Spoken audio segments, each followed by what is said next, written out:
Eric, thanks for coming on. Really appreciate you taking the time to have a conversation with me. Would you mind telling us a little bit about yourself before we get started? Hi, yeah, I'm glad to be here. Thanks for having me on. Yeah, I am a philosopher, professor of philosophy at William Patterson University, and I work mostly on new and emerging religions and different ways people think about those kinds of issues philosophically. Atheism, paganism, whatever, you name it. If it's new and interesting, I'm interested in it. Cool. So the topic today was about atheistic Platonism. Could you tell me your position on that and why we should believe in it, or what reasons there are to believe in it?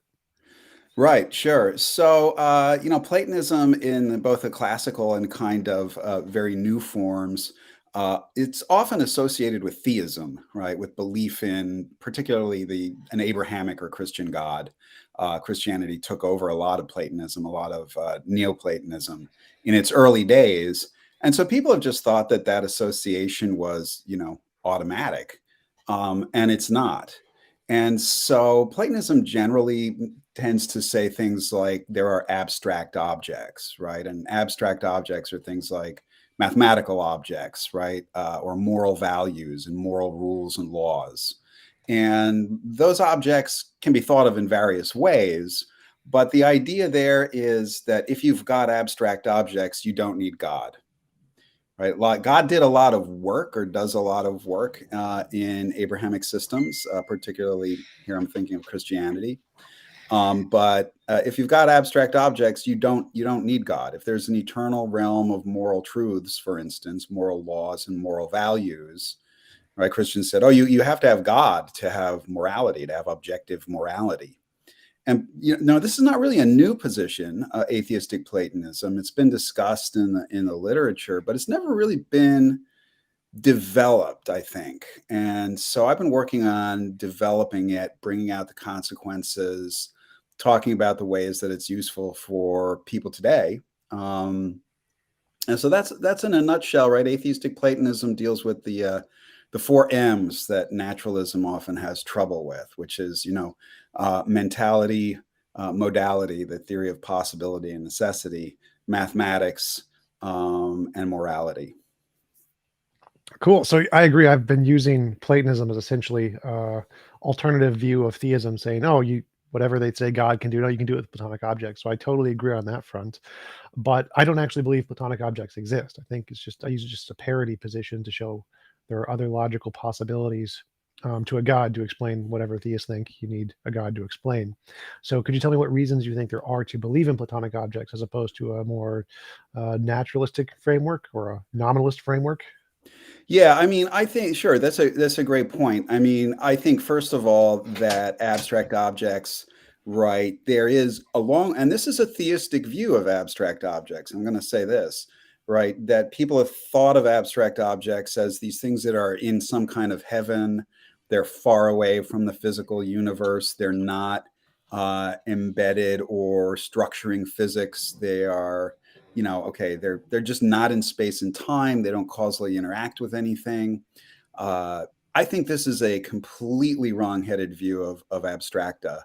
And it's not a view that, as far as I can tell, anyone until the 20th century actually held, right? I mean, the numbers they're not somewhere else. They're here. Space and time themselves are mathematical structures. Physical things are mathematical structures.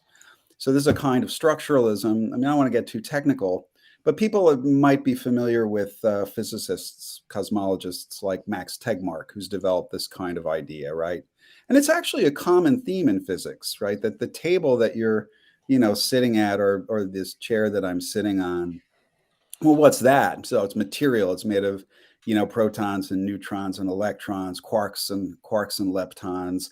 And what are those things? Those are, modulations of quantum fields.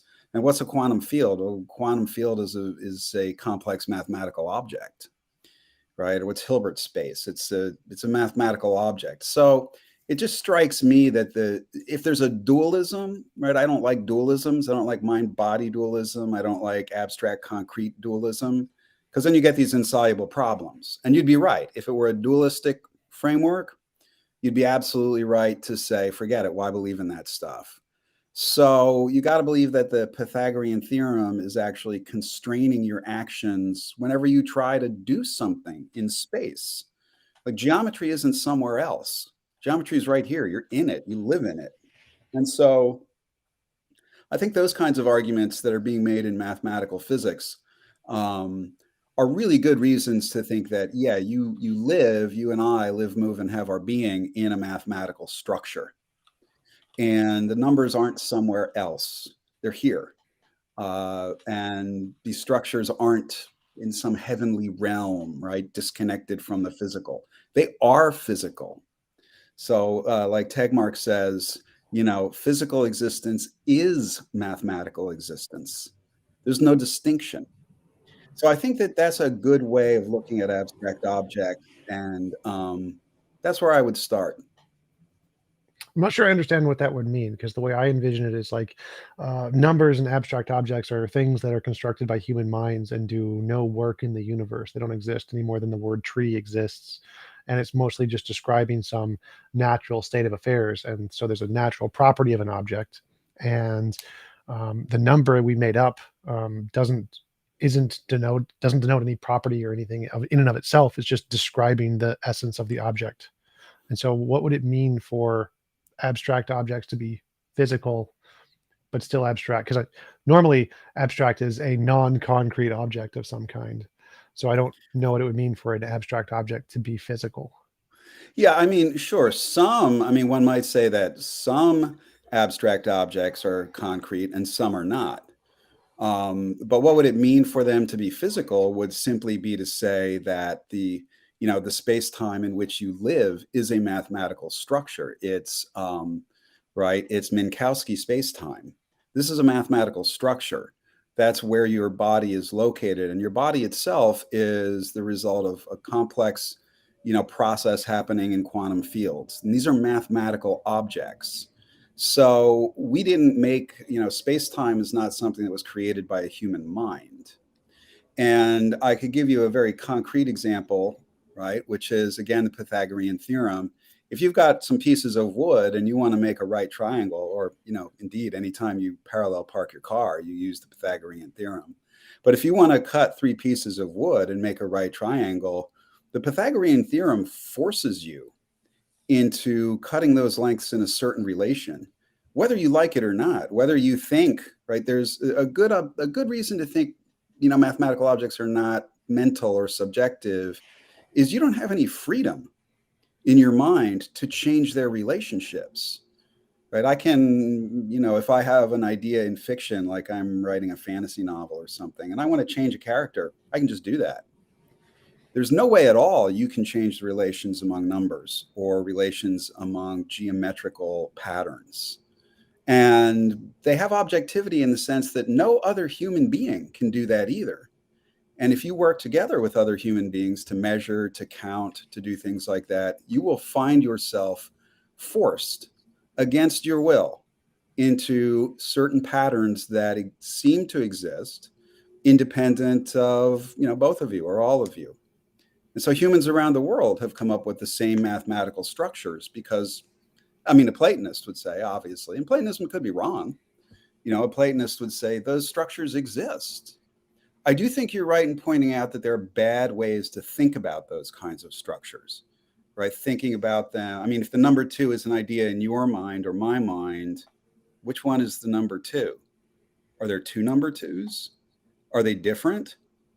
Why do we always come up with the same results? Right there. These are kind of old school arguments, but yeah, sure. You can and the Platonism that I have is very close to nominalism in a lot of ways, because lots of Platonic objects are just the physical objects of our world. Don't know if that helps.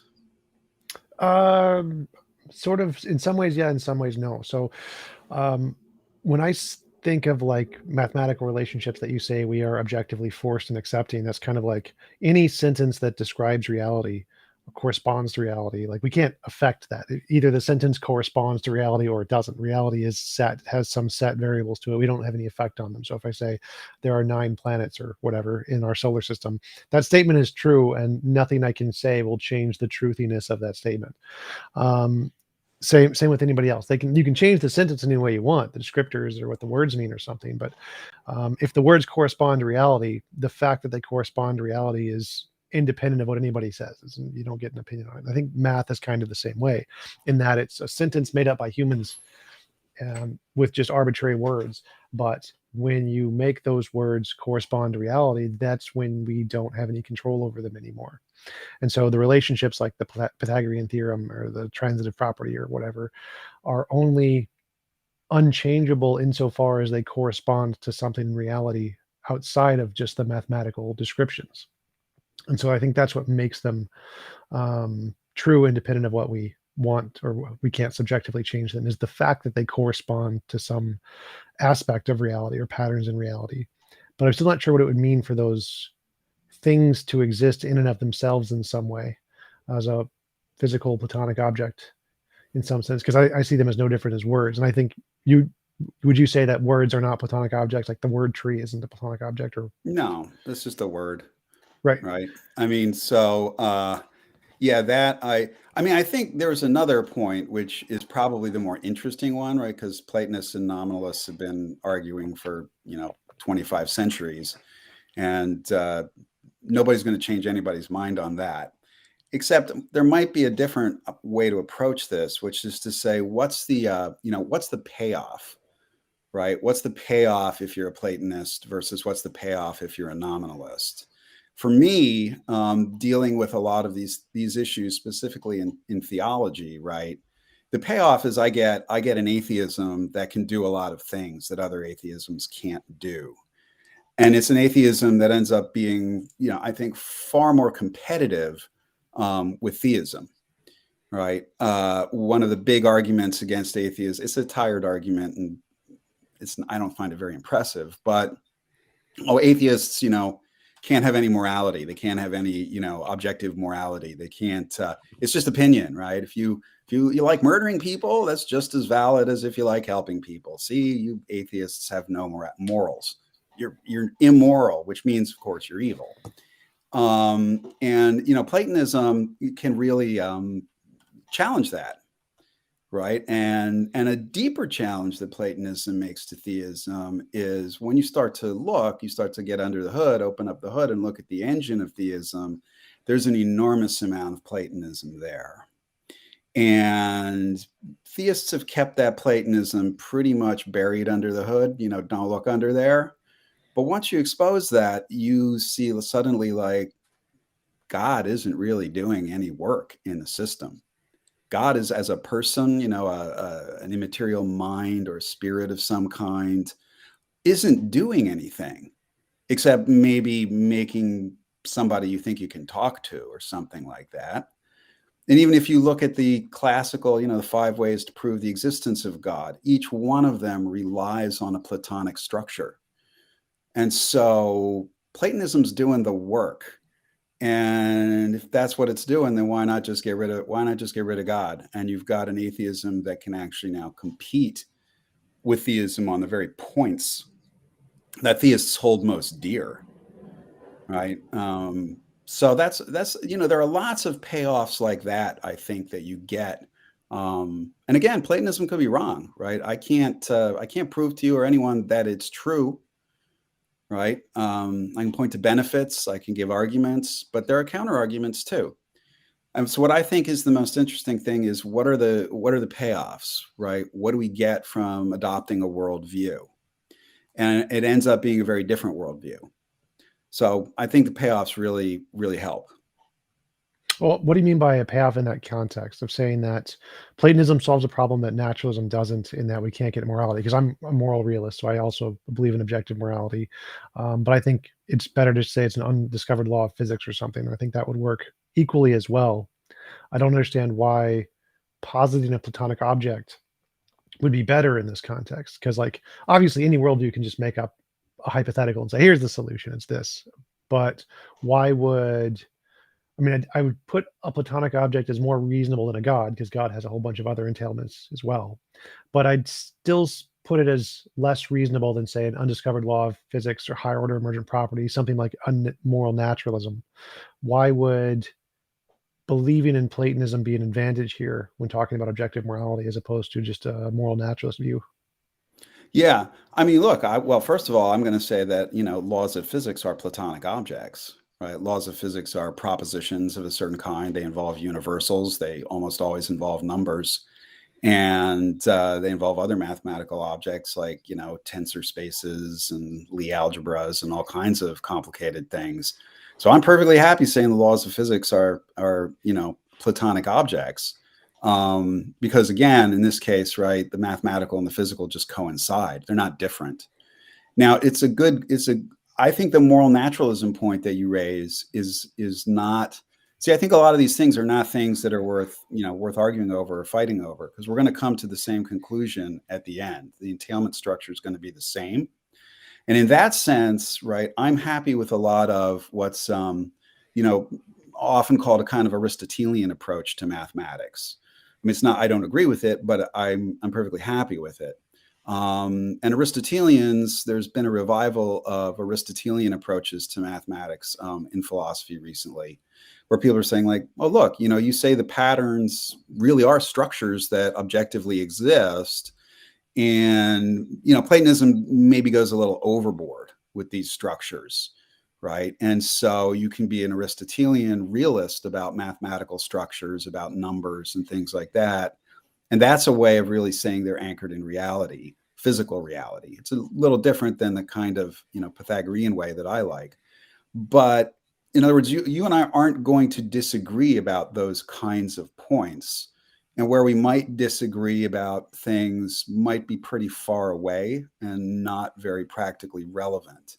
It Well, might just be. to clarify, Yeah. like I would say Yeah. that what I would describe the disagreement as is I think numbers are literally no different than English words, the word tree or potato, something completely and wholly invented by humans and don't in any way exist in reality whatsoever. And I think that only things in physics, as in not the math, I think the math is the description of the things, but is not the thing. So they are separable. I don't think the math is the physical reality. I think the physical reality is something that exists, and then the math just describes that thing. So, like Well, the one might ask you, what are the things? no idea. Well, okay, but then I think that that's a position that's not going to be very attractive, right? I mean, no idea seems like a mystery. Why not just say God? I mean, you got to have some idea, even if the idea is wrong. I don't think And so. I mean, I think well, saying you don't know is usually a better hypothesis than trying to make up an alternative that has no basis or something. So I think I don't know would be better than God for oh sure. well, mathematics has But a basis. I mean, it's used in science. Let's not forget that. sure, But I mean, I hear you. I just don't think that those are the issues that are going to have much traction, in the sense of what I'm interested in doing is showing how Platonism, right, and possibly a kind of Aristotelianism, but Platonism can give me all these advantages as an atheist, well, right? that's what I'm trying to understand. I don't Yeah. see the advantages here because it seems like I can get all of the same advantages without positing numbers exist in any sense, and that seems more attractive to me because um, it seems like your worldview, from my perspective, is essentially saying the word tree exists, and that to me seems very unattractive. Like Well, the that's word I tree don't does exist. You just said it. no, I I mean like mean, as an independent mind independent object. So it's like yeah. this is not just something humans have constructed. This is a thing that exists objectively in the universe in some sense, and for figments of language that are seemingly just a product of human imagination, it seems like a consequence that you have to posit that there's these existing words. And that to me seems like a positing a new ontology that doesn't have any evidence as far as I can tell. And so I would see that as unattractive versus saying that they're just a figment of our imagination that describe a nature and reality that's just like physical energy and matter and motion or whatever. That part I'm fine with. And so that part seems more attractive to me. And if I can get all of the benefits without positing that words or numbers exist, then it seems like that worldview would be simpler and better in some context than a world that posits they exist to get the same benefits. Yeah, it would be curious to me to hear what you think then of the fact that things like numbers appear in physical laws, or more deeply, mathematical structures like Hilbert spaces and Lie algebras appear in physical laws. I mean, it seems strange to say that, a proton, a quark rather, is a certain type of topological defect in a quantum field. And what's the quantum field? Where it's this complex, mapping from, points in a Minkowski space-time to tensors, or to matrices in a Lie algebra. What do you think protons are? I think it's literally just energy. I think the math does nothing but describe the nature of energy, and that's it. So What's the it's like, energy? I don't know how to answer that question, but it's like the But fact I that you do. can, well, anybody can make up an answer. That part's No, easy. physicists have made up this answer, not me. I'm not a physicist, right? A I small mean, minority have made up that answer, and a majority of them are just straight up no. But well, no, that's actually not true. I mean, the vast majority of them, are, first of all, the vast majority of them will say, look, this isn't physics, this is philosophy, and you should turn to philosophers. That's fine. But, quantum field theory is the best theory we have. Right. And But the so, interpretations of quantum field theory most of them don't entail that mathematical objects actually exist. And most of the physicists say we don't care what philosophers think whatsoever. Seems to be the stronger no, that's not consensus. true at all. I mean, for instance, I think you would now, again, what would sociology tell us? It won't tell us the truth, right? If we take a vote, but I'm pretty sure if you took a vote and asked physicists if Hilbert spaces are real, they would say yes. Because if they're not, then quantum field theory is just an illusion. And it's just something we made up arbitrarily with our minds. These are a bunch of arbitrary human symbols. They have no objective meaning, the patterning and structure of the world. But I still think, right? I still think the question is the better one that you asked, the deeper one is, is there really a payoff? Right? I mean, is there really something I can Oh, do I that? forgot to answer your question about what do I think, or I forget what it exactly was, but I think that the mathematical objects are kind of like drawing a mountain on a map. Like obviously you can draw a mountain on a map and it can describe or correspond to reality, but that doesn't mean reality is made of a map. It's just a representation of the thing. And Well, so I think, if you draw a whole bunch of symbols, that describe a Hilbert space, but you say they're not describing anything, but they correspond to reality. I mean, well, why does it work? they do like maps describe things and they work even though they aren't made of a map. So the fact that the math describes reality doesn't mean reality is made Yeah, of math. certainly, but I wouldn't confuse, right? Certainly the map, like a math book or a textbook, which is, a human product. I wouldn't confuse that. I wouldn't confuse the English word two with the number two. I mean, if saying that, quarks are topological defects in, a certain type of Hilbert space or a certain type of Lie algebra, that works. And so those symbols are describing objective features of physical reality. And now, sure, maybe you want to say those aren't really Platonic abstract objects. And at that point, that's neither here nor there as far as I'm concerned, because the structure is there. Physical reality has a structure. And the Platonist just says that structure is mathematical. And if you want to say, and again, one way to go is to be an Aristotelian and say, yeah, that structure is mathematical, it's physical, it's a physical structure in the physical world, and Hilbert spaces are real. They're just not the way the Platonist conceived of them. That's fine. I don't see where that really gets us to any point. Oh, my I do. question would be is why would taking your position give us an advantage over taking that nominalist position and saying, no, they don't exist at all? Like, what is the advantage there? Because I don't see an advantage. Yeah, that I think is the better and much more interesting. That's where I have to do real work, right? So you're right to press on that, exactly that point.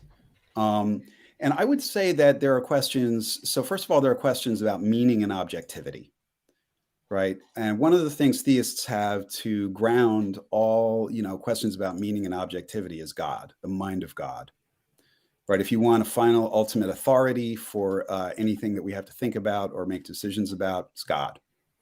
And God, the mind of God has a certain structure.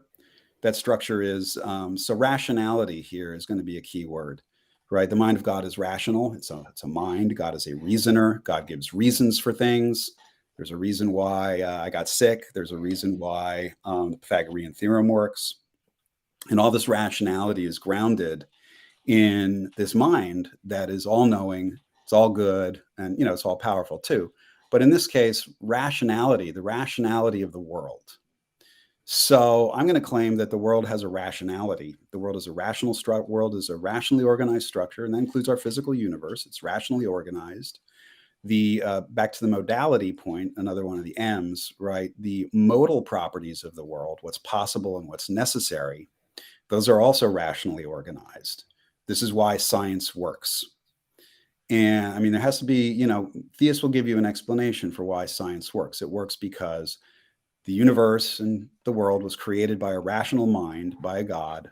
And so things are rationally ordered. And once you start to say stuff is just arbitrary or humans made it up, well, first of all, there was a time before which there were no humans. Did the world have no structure then? That seems a bit odd. There will certainly be a time when there are no more humans anymore. Will all the structure of the world be gone? That seems a bit odd too. And when you look at morality and you look at mathematics and you look at modality and even mentality, right? Because presumably the reason science works is because the rationality of the human mind is interfacing with the rationality of the world. If the world were irrational or we were irrational, we wouldn't be able to understand it very well. And so now you've got an ability, the Platonist here, the atheistic Platonist has an ability to challenge theists and say, yeah, I think the world is rationally organized. Now we can debate about what exactly that means metaphysically. Does that mean there really are Platonic objects or not? That's an interesting, I love that debate, but maybe it's not relevant.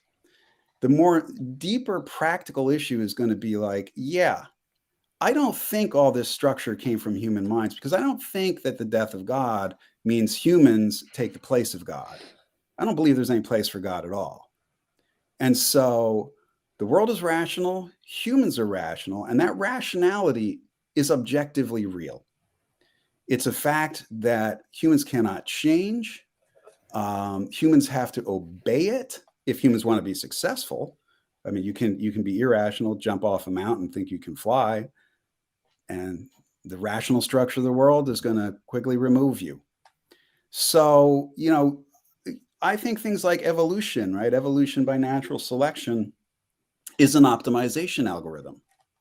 I can define this biologists do. I'm just following biology here. Well, just to clarify, could you tell me, like, I don't understand what it means when you say that there is a rationality in the world. Like, I agree that, like, the table is red. I don't think that it's made red by some rationality principle. I think there's a property in it that reflects light at a certain wavelength and that makes it red.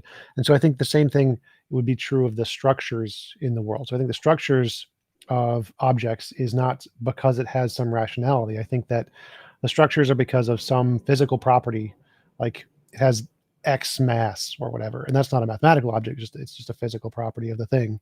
And so the rationality is us simply describing that it has that. Now, obviously, our rationality doesn't give it the mass. The mass was always in it before we existed. And so us just describing the mass with some rationality doesn't make it have mass.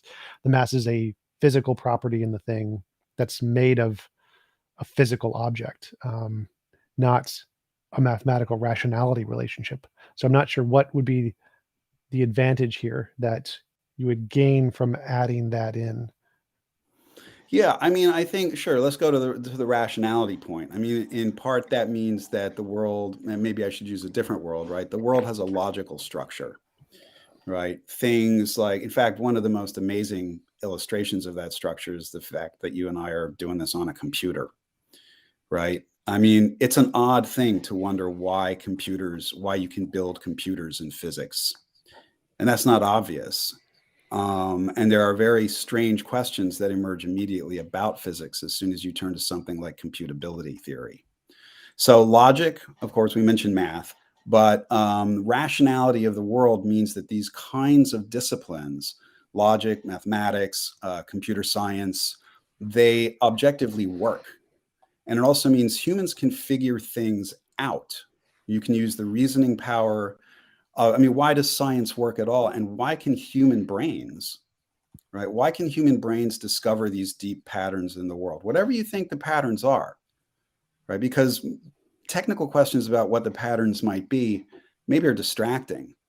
But there is a structure of the world, and the structure of the world is such that you can give reasons for why things happened. So in physics, one can give a reason, why did this event happen? It's not arbitrary, it's not random, and it's not simply a necessity that has a regularity that reason doesn't understand. You say why, you can answer why questions. And the rationality of the world is about the ability of reason to give explanations. In other words, a rationalist is going to be an explanatory realist. There are real explanations, and those explanations involve real patterns. Theists have always put those in the mind of God. So a Platonist is just going to say, no, they're not in the mind of any God at all. You don't need a mind to have rational explanation. You don't need a mind behind physics or behind the world to explain why reason is effective and why we can give rational explanations that rely on rational patterns. And that holds for morality as well as mathematics, right? It holds for modality too, when you talk about what's possible. And so, I don't know if you're leaning more towards empiricism of some kind here, but all that stuff's going to have trouble with modality, with the issues of rationality and things like that. So I think atheistic Platonism gives theism a much better run for its money, in part because it's already there, and you can show the theist, look, just get rid of the God. You don't need the God for any of the things that you think are important. That's a very different challenge than I think any other form of atheism has made to theism. Why couldn't empiricism do the same thing? Well, empiricism faces a real problem with its rationality. Why believe in empiricism? What's a principle of empiricism? A verification principle? I mean, this is an interesting problem, because I see this often in kind of, internet groups and things like this. People say things like, well, if there's no evidence for something, then it's false. I'm like, okay, what's the evidence for that? And then you just hear crickets, right? Because the verification principle, any verification principle at all, is self-refuting. You apply it to yourself and it shows that it's meaningless. This is a grounding problem for empiricism, which has been known since there's a famous debate between A.J. Ayer and Copleston, right, back in 1936 on the BBC long ago, right? And Copleston asks Ayer, what happens if we apply your verification principle to itself? And Ayer's like, so I think the typical answer is that verification is about claims external to your mind. Subjective mental claims, conceptual claims, they don't require verification. They're verified simply by thinking about them or something along those lines. So there's a difference between conceptual claims and a posteriori or synthetic claims about the world. Well, why think any of that is true? Because there seems to be a difference between stuff I think about, like numbers, and things I see, which aren't numbers. But I'm not seeing the relevance there to how does that provide a difference to like what we can say to theism, because I can say there's an objective morality under or I think you said rationality was the one you bring up. So what is the problem with rationality here? That because if I start with like cogito, I think therefore I am, there's some difference between my imagination and the things I experience. Numbers seem to be of the kind of my imaginary stuff, and tables don't. They seem to be of the real stuff. And I can seem to ground I'm always knowledge curious why anyone would come to that conclusion, like certainly from the cogito. I mean, certainly Descartes didn't. That's very, very interesting why one would start with a position that seems to be completely anti-empirical. I mean, the cogito is not an empirical fact or an empirical truth or an empirical pattern, right? The cogito is something about pure reason, the power of pure reason to demonstrate the existence of an object. And that has nothing to do with anything one would observe. And I'm observing the thoughts. The thoughts are literally an observation. You're not observing the thought. Well, I am. I literally have an experience of them. That is a thing I'm observing. But With so I which have. sense are you observing it?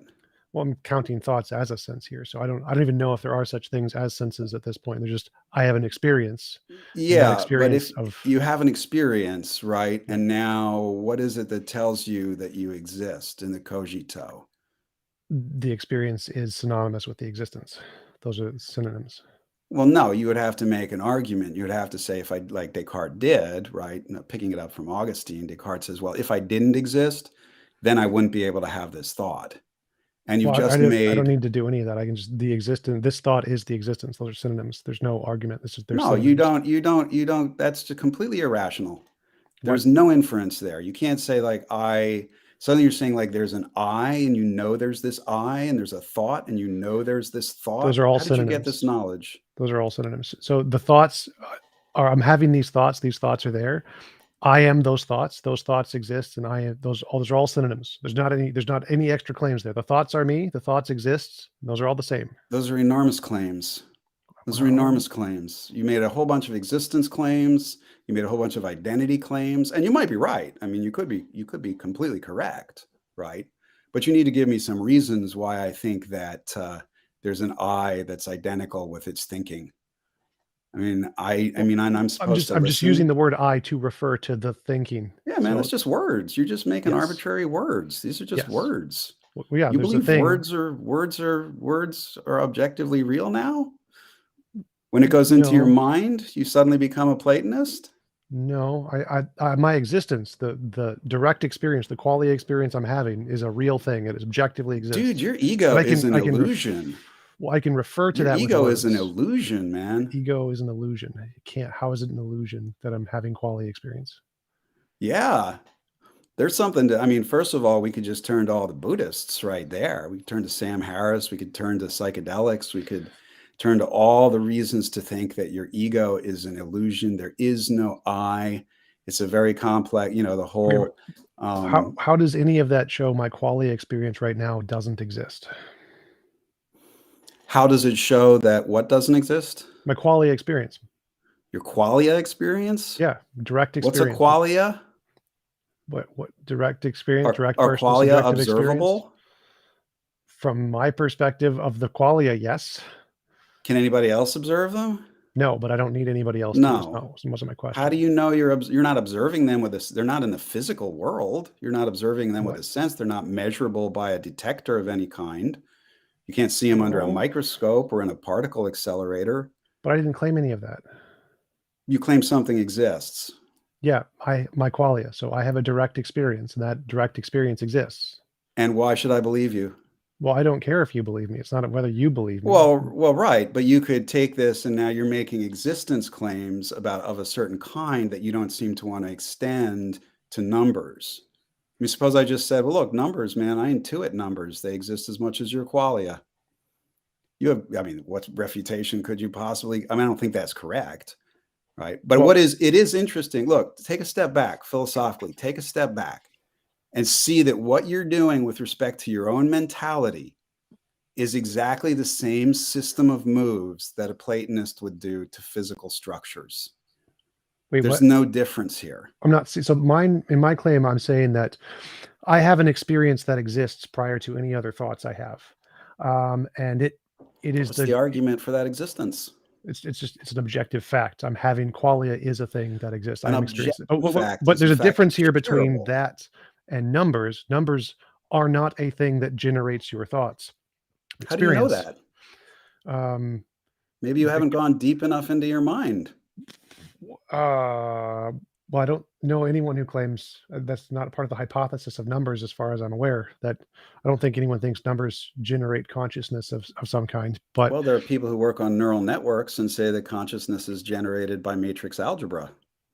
okay, The numbers that are and one might say that when you have thoughts, certainly numbers are required because you can count them. well, that's again a And different claim, saying that like I could say the word consciousness is required to describe yeah, consciousness, but that's okay, just sure, false. sure enough, But there's a sure. difference between saying the experience exists and saying something X exists to preclude the experience or something. those are two separate claims. One includes just the minimum facts of the experience, and one includes some further prerequisites of what's causing that. So obviously, like, I couldn't say I'm a biological mass based off of this, because I could be in the matrix, who knows. And so the same problem would happen if you claimed numbers were generating consciousness, just like if you're claiming the biological mass was creating consciousness, because you could be wrong about that. But just saying the experience itself exists, that part you can't be wrong about, because you are the experience. And so there's this. Of course, you can be wrong about that. You can be massively deceived about that. You can be completely 100% wrong about that. You can be living in an illusion. Explain your very how. self can be an illusion. And how I can think my that's, quality experience be an illusion? well, I don't know what qualia are. I mean, first of all, I have no clue what those things are that you're talking about. Angels or something here? It's just What are direct qualia? personal quality, just direct personal experience. That's all it is. Personal subjective experience. What does it mean, direct personal? What's a person? What's experience? What's direct? Just the thoughts. The thoughts are, that's it. Thoughts exist. Thoughts exist, and Yep. you say they exist objectively.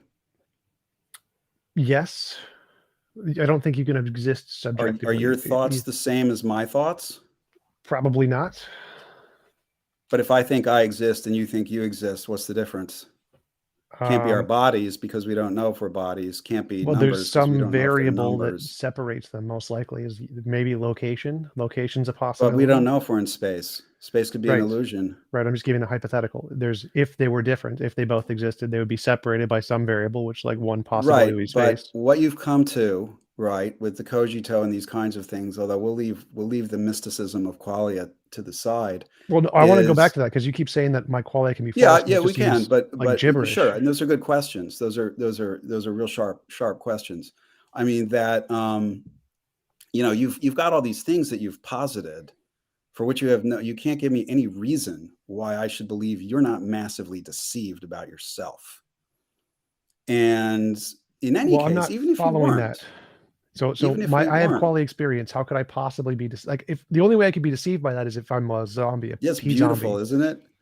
It's beautiful. The deception. This is, I mean, and you don't care about me. I mean, start to read some Buddhist texts, start to look at, some Sam Harris. I don't need to read any of those. All you need to do is just explain to me how any of those could show my quality experience can be wrong. How can I be wrong that I exist? I can't, you know what? I don't know what that experience is. It has no objectivity. It doesn't matter what it is. If I'm having an experience, whatever that experience is, proves that the experience exists. Why should I believe this? I don't need you to believe it. You don't matter here, because I'm starting with I think, therefore I am, not I. You need to know I believe. So you're a solipsist. Epistemic solipsism starts with that. That's how I ground science and stuff. But the point here is that no, I cannot be wrong about that. I cannot be wrong that my quality experience exists. I can't be wrong about that. No matter what Buddhism says, no matter what Sam Harris says, I cannot ever, under any logical circumstances, be wrong about that. So you think that all the authority for truth comes from your own ego? Truth comes from your own ego? No, truth comes from a correspondence to reality. I would say justification comes from the ego. Well, how do you know that these thoughts about your qualia correspond to reality? Because look, the main argument that anybody's going to make is none of this stuff is observable. None of it's objective. You're making claims. None of that matters to the argument. That's literally irrelevant. Like saying, "Oh, pink unicorns." Like, I don't care. Like, all I need to say is that I have a direct experience.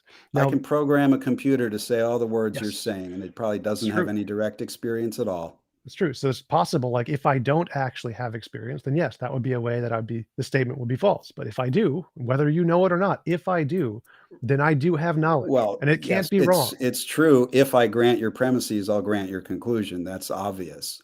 Right. But so if there is a qualia experience and it's I don't know what qualia are. Don't know what they are. It's direct experience. But I don't know that I have direct experience. I don't know what that is. And I do know things like I'm looking at a blue coffee cup, but the coffee cup. So you do have direct experience. It doesn't matter if you just described it. You do know. No, I didn't. I described a coffee cup. Right. So you have an experience of a coffee cup. No. Right? No. What? I don't see anywhere where if I say my coffee cup is blue or I'm Even I'm looking at a blue coffee cup. I didn't say anything about experience or qualia or anything like that's a complicated theory made up by philosophers. I know their names, used to go to bars with them. Well, And what do you think? so What do you think the difference between looking and experience is? Looking at a coffee cup and looking is having an something I'm experience of a doing. coffee cup. Nowhere in that statement, to be technical, is there an existential quantifier that says there exists some X such that X is a direct experience or X is a qualia. I never said anything about those things. I said something about a What coffee is the cup. difference between I'm looking at a coffee cup and I have an experience of a coffee cup? I'm looking at a coffee cup as something I'm doing with my body. Yes. Right. That can be physically measured. It can be objectively observed with scientific instruments. The coffee cup is here. People can measure its reflectance and wavelengths of light, all that sort of thing. These are objective structures that are outside of my mind. In fact, I don't even have a mind. And I see no reason why I would believe in the existence of a mind. And so, unless you want to just say my mind is my brain, that's fine with me. I'm a materialist, Um, so I would say that. Yeah, so I don't know what all this other stuff is. I have nerve cells, I have eyes, I have a retina, right? And there's some light waves impinging on the retina. And so I don't know what these other things are. I can't find them in a scientific laboratory if biologists, chemists, physicists don't talk about them.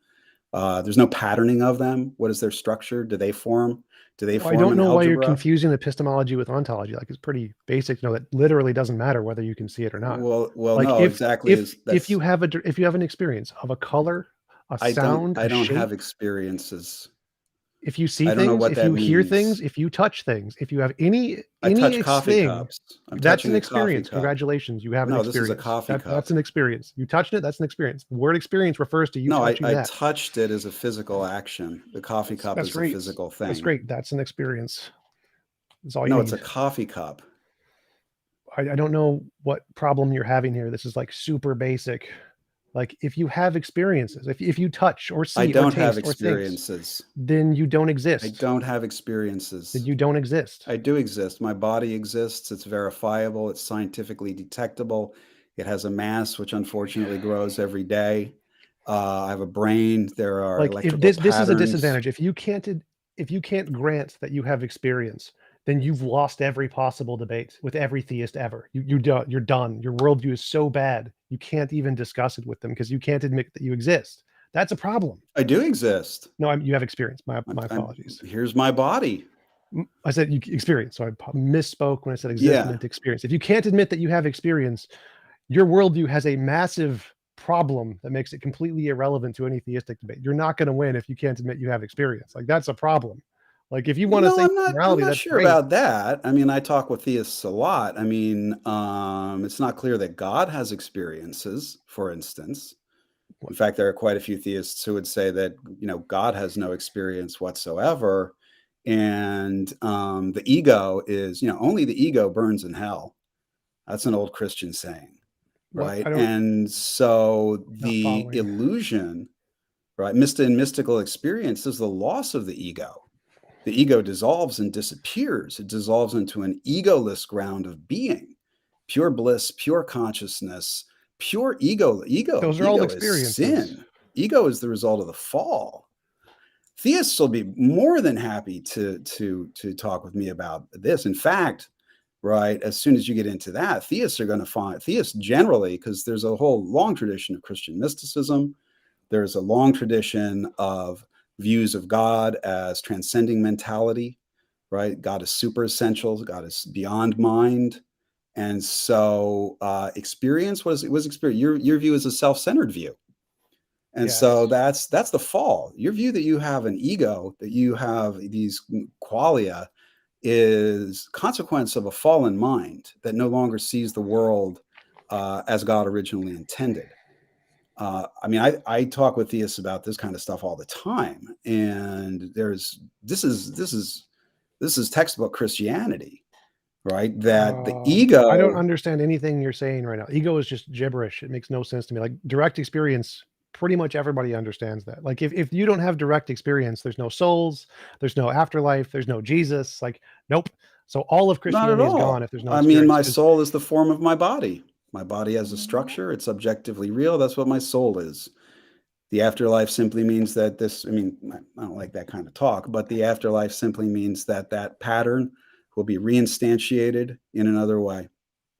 And you don't find any of this language in either the New Testament or the church fathers. You don't even find, you start to find it in Augustine a little bit, but you certainly won't find it in Aquinas. You will start, okay, we get Descartes. Where Descartes comes from, that's a real weird question because nobody knows. But that kind of consciousness mystification, right? And certainly some theists will do that, right? But right, you're right to point exactly, very sharp on these issues, right? Because that's, yeah, I deny that I have direct experiences. I do not have any.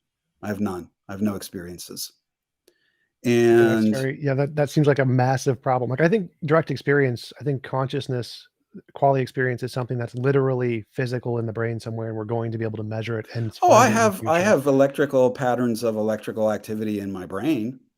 Well, I Yeah, mean, like literally the thing that dualists and panpsychists and idealists are talking about when they're talking about consciousness. I think that thing is going to be discoverable in a lab somewhere, and we're going to be able to like actually directly experience direct experience at some point. But sure. You could be right. You could be completely, I could be wrong about all this. That's, I've been wrong about more stuff than I've been right about. but the Um, composition of the direct experience is independent of my argument. Like I don't care what it's made of. It doesn't make a difference. yeah, All I sure. need Fine. is That's fine. That's fine. I mean, but at that point, it would seem to me, I don't know if one would become a panpsychist or one would just become an idealist. oh, this is just for epistemic or solipsism, where it's just the starting point is the first thing you have access to is direct experience, whatever that is. Don't know what it's made of, no idea. Could just be stuff in the brain, and that's fine. But the first thing you have access to is the direct experience, and so you can say Who's that the you? Wait, exists. who's the you and what's access? You are the direct experience. It's the same thing. It's I like am there is a I'm a rock, body. which You're direct saying experience that is this again, body is it's direct yes. experience? Yeah, direct experience is literally a No, thing in your my brain. It's a body is a physical part of material your brain. thing. My So body so is occupies. experience is again a thing in the brain. It is a physical thing in the brain somewhere. Well, So then it's it's just a also physical thing in the brain. It doesn't have right. all these other mysterious properties. I didn't list any other properties. Well, you say things like qualia. I don't see qualia in any This physical theory. I've never seen a physicist talk about qualia. what Physicists talk about electrons and mass and right. charge, Yes. and biochemists or psychiatrists talk So about in this serotonin. theory, qualia would refer to all of those things that are the consciousness. So qualia would be the collection of all of those things that result or are consciousness. We Well, don't then know why what not that is just yet use physical language? I mean, if it's all physical, if it's because we just don't know what it identical with is yet. physical stuff, why not just say it's, look, I mean, I take THC and I feel it binding to my CB1 receptors.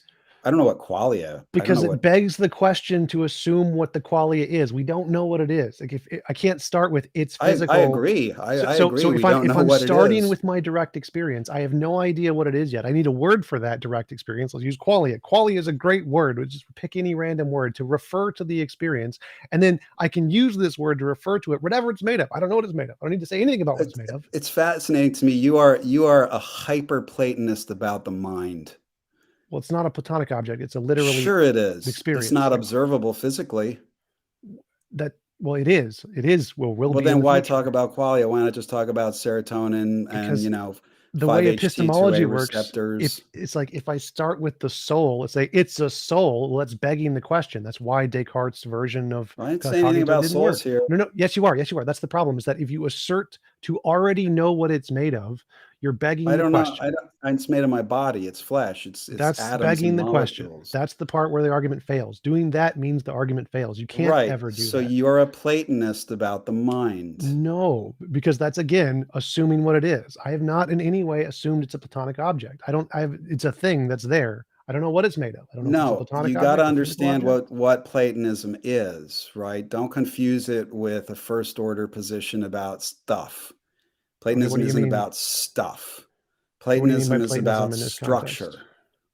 Platonism is about structure. It's about form, right? And it's about how you conceive of the objects that you're talking about. It's not about what things are made of. Numbers aren't made of stuff. There's no mathematical stuff that numbers are made of. To talk about numbers is to talk about positions in a certain type of pattern. Is to talk about a certain patterning or structuring, right, that you are now applying. And so this is not, in a certain sense, I don't object to this. You just got to see what you're doing. Because if you're not talking about actual physical things that can be lifted and measured in a lab, right? When you start talking about direct experiences, you're talking about objects in a Platonic way. You're What do you mean? talking Because about, what do you mean by Platonic here? Because I understand Platonic to be outside of space and time, non-physical, non-mental objects. So I would not in any way be talking about that. So I don't know what you mean by is your when you do the cogito, is your thinking self, is that in space or time? yes. I think it is, and it's I'm sorry, physical. I'm sorry, that's a presupposition. You just said you could be in the matrix, you could be Right. That's you why could be that's why I don't totally, include that in the argument. so it's That's why not in it's not space and there. time. Oh my God. The fact that I don't include it in the argument doesn't mean I don't believe it's not in space and time. No, that is not entailed. If I don't include it in the argument, that doesn't mean it is or is not. It does not state a position one way or the other. But later in the argument, I think it is in space and time, but I haven't presented that in the argument either way. That's So simply correct. saying, But me but at the simply saying start, qualia does not at mean the it's not start, space and time. there's no space and time. At the start of the argument, there's no space and time, Correct. which So is you are irrelevant to whether or not there dealing, actually is there. So right. you can't say there is no space and time if I haven't put it into the argument. No, that's not how it works. No, I don't say there's no space and time. What I'm saying is when you start this kind of argument, you are working only with words, you are working only with thoughts, and all you're observing, in this strange sense of observe, because it's actually not observation, but all you're quasi observing is patterns among objects which you can give no reference to. You can't say what they're made of. You can't say where or when they are. All you can do is understand. Platonism is a relational way of thinking. And What all you patterns? have now is a purely relational approach to your own mind. In fact, you think you have a relation with your own mind that justifies the existence of an object without argument. What patterns? Because I'm not like if I was an ant and had no cognitive capabilities whatsoever, and I have experience, I'd still exist. So there's no what pattern there.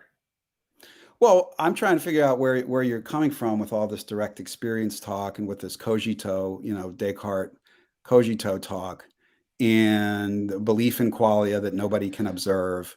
I mean, that seems, even as a Platonist, that seems okay. These are just purely relational objects of some kind. You can't find them in a laboratory. Scientists don't find them. They're not mentioned in We psychology. will literally find it in the laboratory. Well, But you're a man of faith. You're a man of great that's great. faith. But so let's say we do. Your argument has been debunked. We found it in a laboratory. It now No, exists. no, it would just be, no, I'm not saying that you're wrong about saying these kinds of things exist or not. That's not my claim. My claim is you are doing a purely relational kind of thinking when you talk about your own mind this way. You are doing nothing but discussing relationships which you What's the find relation? within pure thought. Well, obviously, you have a Fine. relation with yourself because you say you can observe yourself. I'm not sure what the relation there is other than A equals A. Well, no, it can't be A equals A, because if we're just A equals A, you wouldn't be able to be both subject and object. You are a subject who observes your own mind. And so there must be a distinction. What? Otherwise, there would be, and that's all, to go back to theism, right? That's exactly why people will say Wait, that God I has can no be a ego. subject and an object at the same time. All subjects are in fact objects. I'm not sure. That's still A equals So A. you have a self relation. Well, the relation is in reality. I don't understand what that means. Like every subject is an object in reality. I don't understand why that's not A That's equals A. fine. That's fine. But so there's a subject, there's an object, and there's some direct experience. Is that a third thing? No, that's the same thing. That is the subjective experience, which is also the object. Those are all the same thing. All Are A there equals A. differences between the No, subject and the object? no, those are all the same thing. The subjective experience is an object that exists in reality, and there's no difference between those two things. It's the same thing. So the subjective experience stands in a relation of observing to itself. And I the don't know what relation that of means. observing is identity. I have no idea what that means. Well, where do Like you get all this? Where do you get all this information? what information? Like I could say like I don't have any information. My brain is incapable of obtaining information. All it does is We're just not talking direct about brains. They experience. might not exist, man. Right, right. So the direct experience exists, and it has no mental capabilities whatsoever. Can do no So how does it thinking. observe itself? Well, it's not How a is it mental capability. possible, if your theory is true, that you're saying these words to me? How is it possible? What? Why would it not be possible? Because you're using all kinds of words to Yes, describe the subjective experience speaks, it observes itself, it draws distinctions within itself, it finds structure within itself, it can yes, give an account of itself, it's yes. active, it's not passive. This cannot be identity. This is not the relation of A equals A. Right. Those are further things that would be further down the argument Where do they part. But come from? I don't need to answer that. I just need to know that they're there. So like the first part is I exist, Oh, and how do you where know? How do you know that they're there? well, those things could be fallible. Those could all be Descartes' demon stuff, like the relation stuff. All that could be wrong. Right. So But all my you can existence get, can't. My existence can't be wrong. That part can't be. That one why can't can't be, that be wrong? because that would mean that I don't have the experience that I'm literally having. Right. So that's Descartes' argument. If you didn't exist, you wouldn't be able to have the experience. Right. Therefore, you exist. That's the cogito. That is pure reason. That is completely independent of any observation, I mean, in the literal sense of Well, no. observation with Again, your because senses. like I said before, the interpretation of the cogito I'm using, those are synonyms. So it's a tautology. It's not an That's argument. fine. That's completely fine. So now we find, right, exactly the move. I mean, see, in your view, which is a view that, again, I'm on a certain ground, I don't object to at all. But what you're just describing to me is that you, with your mind, took the position of the Platonic one. And you have now described to me the unfolding of the one into many. I don't care if you talk about that in terms of physics, in terms of mentality, in terms of self-observation. The logical pattern of your reasoning is exactly the same. The pattern of reasoning in the cogito is exactly the same as the pattern of reasoning in Plato's Parmenides, the dialectic of the one. It's exactly the same in the pattern of reasoning that Plotinus uses to go from his version of the one to the divine mind. Of course it is. I mean, that's exactly why the divine mind comes next in But I Neoplatonism. think what I'm saying is you don't need any of the reasoning. You can have just direct experience with no reasoning, no thoughts, no And yet processing, you're no. talking about it. Yes, I'm doing it. You can have both too, How? but because I have both, but I don't need both for the argument. So like they're But separate. your cogito, you are just making a rational argument that's No, going no, from I'm not. a I hidden think that's what one. you're misunderstanding here. So if there is a direct experience, that is an object. It's not an argument. There's no rationality there. There's a direct experience. It exists. It is a thing that That's exists. fine. And then That's if perfectly it fine. exists, it can't not exist. And I don't need the thing Yeah, that's the itself doesn't counterfactual. wait, That's a counterfactual property. right. But the direct experience Okay, doesn't so need we to have a do thing any of the that exists. rationality. We have So a thing so that exists, which is your direct experience. right. And now you're telling me that it has certain counterfactual properties, which must be distinct from what it is. Because it Wait, can't have properties that are about its own possible non-existence. those would be properties of reality, not properties of Oh, I the agree. That's fine. That's experience. not the issue here. It's not Right. the issue. We can grant that what you say, that direct experience exists. Yes. And now somehow this direct experience is able to talk about itself. Well, that we can keep that part out. Say it can't. Say it just Well, has then direct experience. mysticism is just silence. I What? mean, That doesn't make sense. and this is fine. You are repeating the dialectic of Platonic mysticism. Wait. How? So an experience exists. It is in space. It is in time. It can't We talk. didn't say anything about space or time. Well, Platonic Noth- objects typically, as I understand it, means an object that's not in space or time, that's not Well, physical, not your mental. direct experience isn't in space or time. I'm saying it is. So there's a direct experience. It's there. It's in space and time. It's not No, physical. you don't know that. By What your do you own mean? admission, you don't know that it's in space or time. Space or This time, you might is be in the matrix. You might be, you might be a pure soul that there's no space and time at all. You have no idea from pure experience, from direct so experience. literally irrelevant here to the argument. So all I need is a conditional. It doesn't need to be a necessary. It just needs sufficient condition. So here's a Very sufficient good. condition. There is a space and Right. time, and there is a And conscious now we've experience in got that space and logic. time. No. We can say no. Just this is a Sufficient possibility. necessary conditions. No, this is just me describing something from an outside perspective of a case, How, which is how did you irrelevant get an outside perspective? because I have a brain that does those, which is irrelevant to the argument. So you have, I thought we were starting from direct experience. Right. So there's a direct experience. This is a So what can you hypothetical. derive from No, that? this is just a hypothetical. This is irrelevant to the argument here. It's hypothetical. Hypothetical case. There is a direct experience. It is in space and time. It can't talk. I don't believe in space and time. I need an argument that those exist. What? If you want to start with direct experience and you're serious about that, and you want to start with something like the cogito, which is a perfectly reasonable argument, right?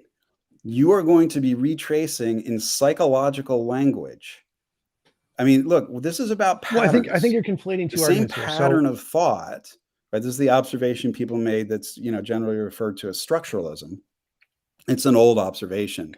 Well, just to clarify, I think you're conflating the two different arguments. But your structure of the structure of your reasoning is just the same as Plato's and the Parmenides. No, it's not. You're conflating two. You're wrong. You are wrong. You are conflating two. I think I've lost your audio. Oh, you lost my audio.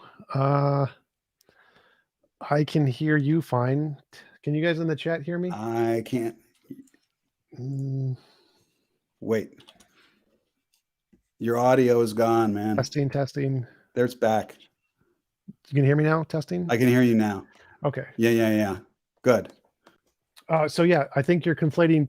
I was making two different arguments here that are not the same argument. They're unrelated. One is me trying to explain to you the general concept of qualia, which is me just trying to give you an example. So here's a space and time. There is a direct experience there. It is in space and time. So this has nothing to do with the cogito and just starting with epistemic experience. This is just me explaining to you, trying to get you to grant the qualia that pretty much every human being accepts, like 99.99%. And if you don't, well, I don't care how many people accept it. Well, the reason that's important is because if you have to reject something that's so obvious and accepted by so many people, that makes your worldview significantly less plausible, significantly less compelling to pretty much everybody. If you have to reject something like, or if you had to say the world was flat in your ideology, people would just laugh at you. And so it is. Well, I can say that you have all this stuff, direct experience and qualia, but I just say they're illusions. I don't deny that. I mean, that would sure, be there's like lots saying the of world illusions. So saying you have a direct experience, but it's an illusion, is equivalent to saying the world is flat. No. I mean, I can tell you I do all this. I just go do science now. I just go and do math. Right. From the perspective of the vast majority of people, if there's something that's so obviously true to them and you have to reject that, it makes your position seem ridiculous, like a reductio ad absurdum kind of a thing. And so if you have to say that, I don't think that the vast majority of people, right? I mean, and it is interesting. There are some surveys, there's some empirical data here, right? I'm not sure that the vast majority of people have a very coherent theory of mind, of their own minds to begin with. I agree. I 100% agree with you, but they are under the impression that direct experience, those words refer to their experience of the world around them, and their thoughts and the things that they're experiencing. Oh, but I say things like I say things like, this is a blue coffee cup. I see that it's blue. I'm looking at a coffee cup. So I didn't have to add any of this other theory to that. Right. But again, so I'm contrasting your uses of language here when you say that experience is an illusion. And if I contrast how other people understand that statement, it makes you seem as ridiculous as someone saying the world is flat, or more ridiculous, probably. And so based on the way that people understand those terms, my experience is an illusion is a contradiction. Can't be the case. Well, I don't think that that's true at all. I mean, people understand immediately the effects of drugs on their brains and that they have illusions of moods. People, in fact, right, have generally report, you read Oliver Sacks on this, right? People commonly hallucinate. People have, I totally agree. tinnitus. I have tinnitus, and I know that's an illusion. Well, I There's totally agree. So no. I agree that the experience you're having can be not an accurate representation of reality, but it can't be an illusion in the fact that it doesn't exist. That part can't be illusory. That would be a contradiction. That would be A does not equal A. I'm not sure what that means. It can't be an illusion in the sense that it doesn't exist. In fact, I would say that, um, what does it mean to say my tinnitus exists? That Your seems to me to be a experience. very strange kind of existence claim. What is it that exists? If I want to say that certain electrical activity in my cochlear, neural circuits, that exists, yeah, sure, you can measure that in a laboratory. You can put my head under an fMRI scanner. You can literally, in the correct sense of observe, you can observe that. But to say that it exists and it's something else, I don't know what that means. Well, that's That I fine, would but say is again, an illusion. from the vast majority of people's perspective, their direct experience exists. It is an object in reality that is independent of opinion. It's not abstract. It's not No, I platonic. don't. I It is don't a think most thing. people think about that. And I do think that when they do think about that, clearly, for instance, Buddhism is popular. People realize psychedelics, of course, are popular. They're gaining popularity. People realize that their mental life might be a vast illusion constructed by the brain. Sam Harris's book Waking Up was a I think bestseller. I mean, you keep bringing up the things you're experiencing, but not addressing the experience itself. Like, I don't because care there's if no this. such thing. Well, this is the point. So most people think there is. Like, everybody thinks there is, Well, pretty that's an much. empirical claim, and I Yep. just gave you empirical evidence that it's false. I don't know because I've spoken to Buddhists. I have quite a bit of experience talking to people. I have 700 something videos on here, and with the Sure. exception of 3, they all grant this. So I have a large pool of data of Buddhists too, who all grant this. Every one of the Well, Buddhists no I've one talked to. doubts that. I don't doubt that you have direct experience. I just say that it's an illusion. What I mean by that, and this is illusionism, right, in philosophy of mind, like Keith Frankish and Dan Yes, Dennett. I'm familiar. We don't say that Well, consciousness doesn't exist. We just say that your theory of it is wrong. You have an illusory attribution of existence at all kinds of places. You're caught up in a belief about the self, so right? The I've self spoken with isn't the Dan thing you Dennett. think it is. So I've spoken with Dan Dennett, and in his position, now his position is that our conception of consciousness has a bunch of entailments which are false. But the Right. minimum conception that you have direct experience, he grants that one. He's willing to say, "Yup, you have that." Now, of course, it could be wrong. We don't know what it means. We don't know what it's made of. I agree with all of that. I didn't say any of that. All he said is it exists. That's it. And he's happy to Right. grant that one. Yeah, but sure, so am I. I'm just not happy to grant all the entailments that you derive Well, from it. so by exist, I mean opposite of illusion, not an illusion. No, I don't think that that's what. Look, I mean, so my tinnitus is an illusion. That doesn't mean that my tinnitus doesn't exist. It just means things like it has no reference to an external source of sound, Right. right? When I say it's an illusion, I don't mean that it doesn't exist.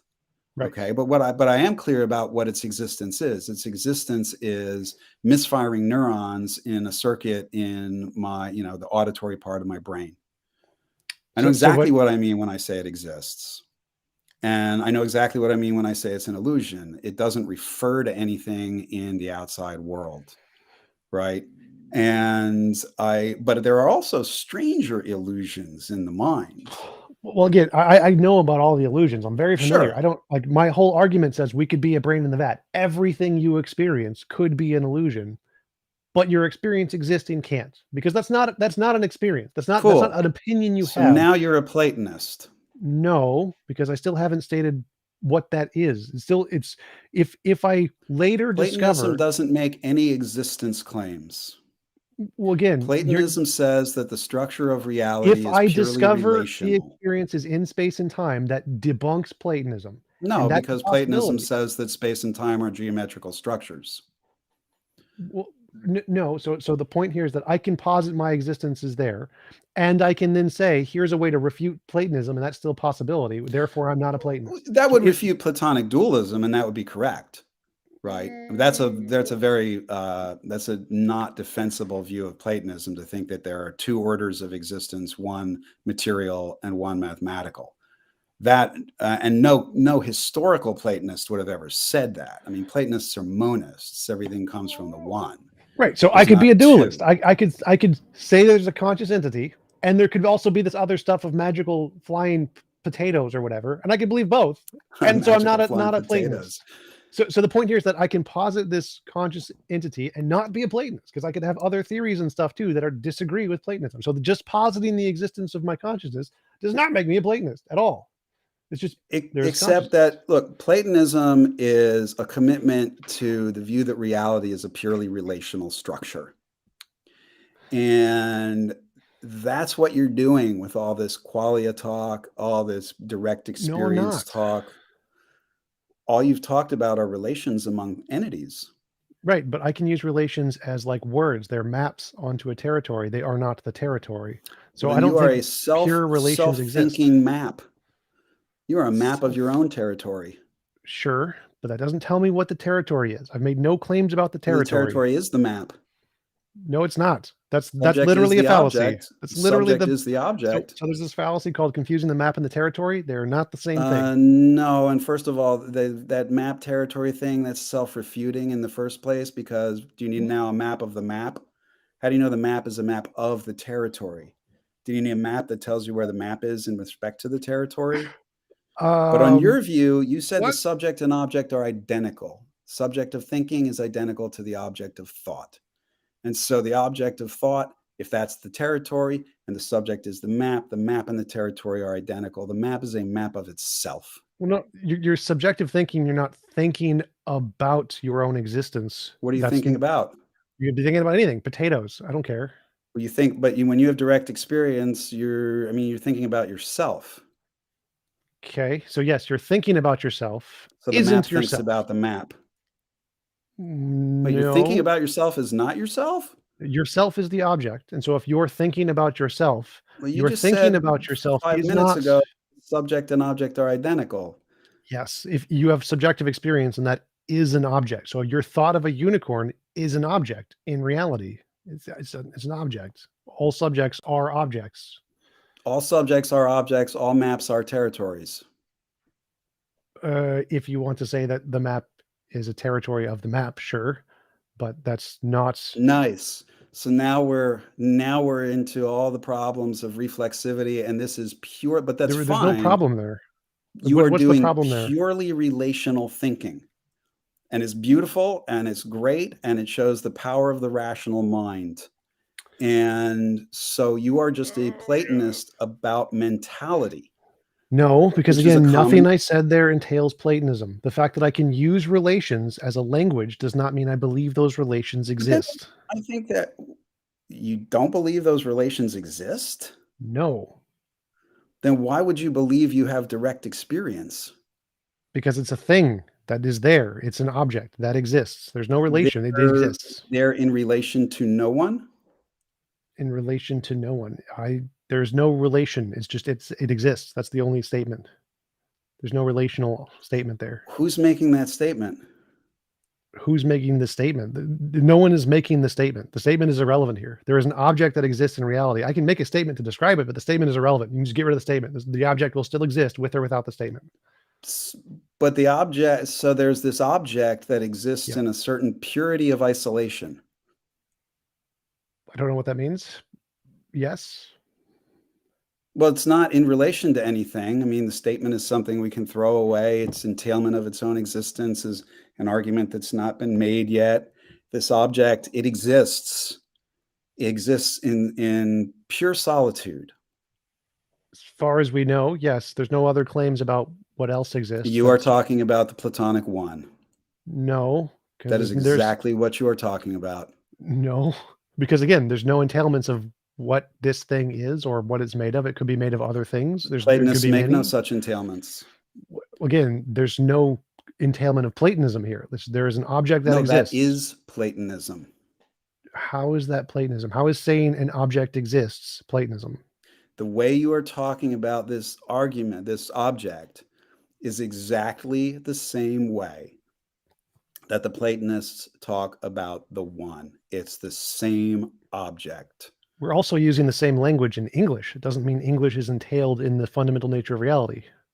Oh yeah, this has nothing to do with any the words, as you yourself correctly said, the words have nothing to do with any of this. But Right. And so what the you just way made my own you're argument. So but the you way saying you that are I'm talking is exactly, in other words, why do you think that what you're talking, well, I might ask you this question, why do you think it's not the one? what do I think? Or I didn't say it is or isn't. There are zero entailments one way or the other, Exactly. And which this means it can't be isolation, Platonism why can't it? because it That's could be one exactly way or what the other. exactly what, but the Platonists don't care what you think this object is. They never have.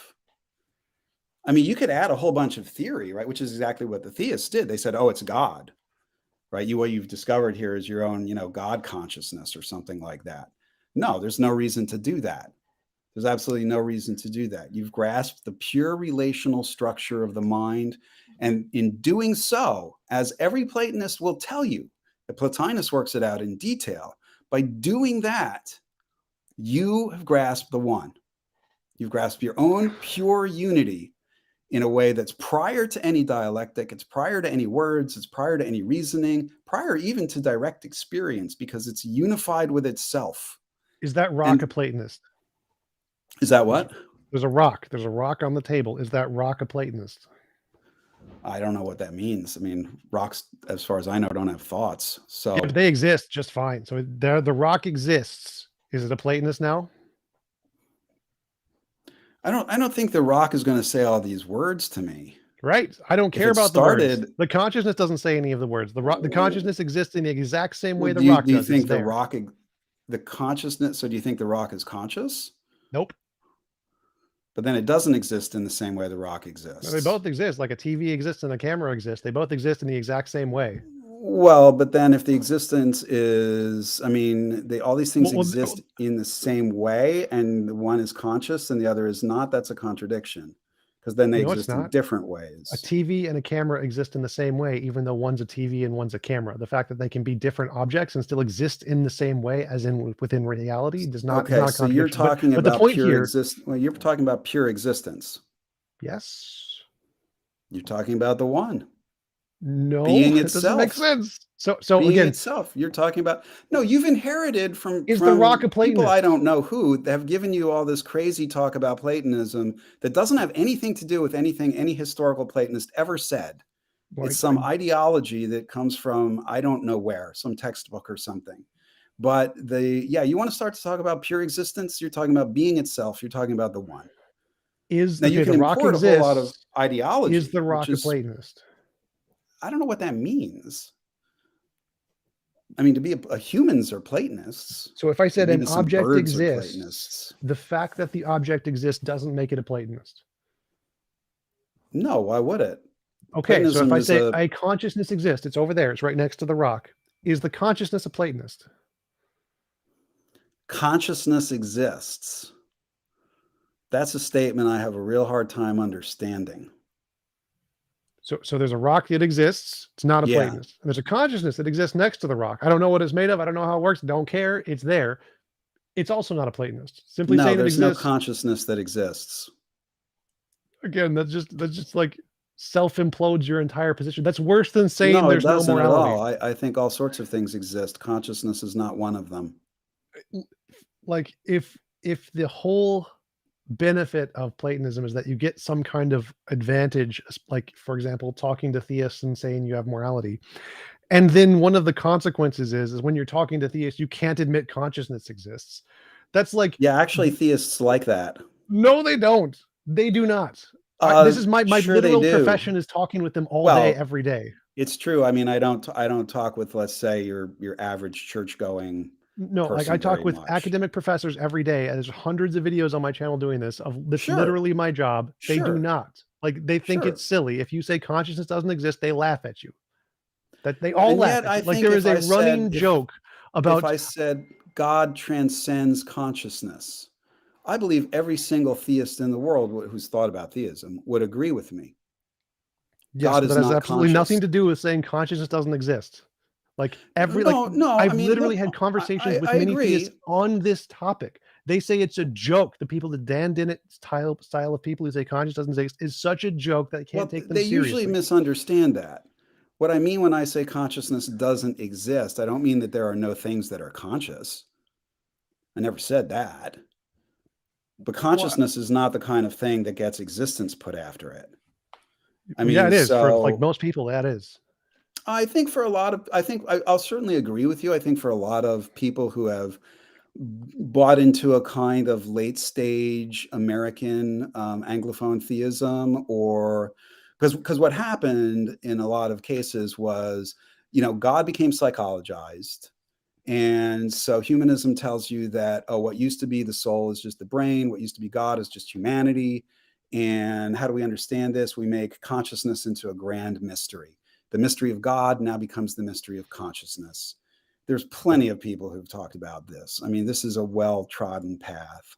And so, yeah, am I conscious right now? Of course I am. That just means I'm awake.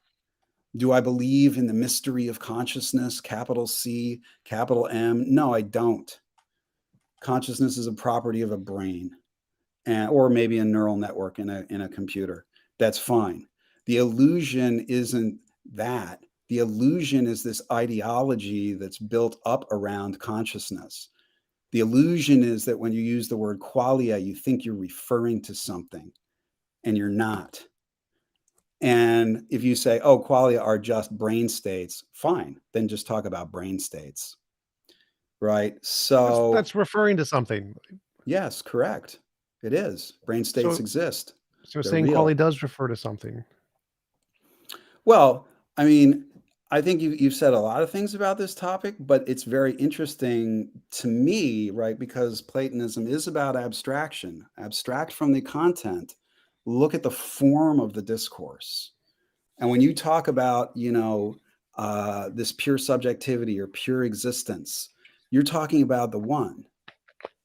And yes, we can now have. I'm going to agree, right? You're absolutely right to say the vast majority of theists, they think God's an old man up in the sky. He has a mind that works just like my mind or your mind.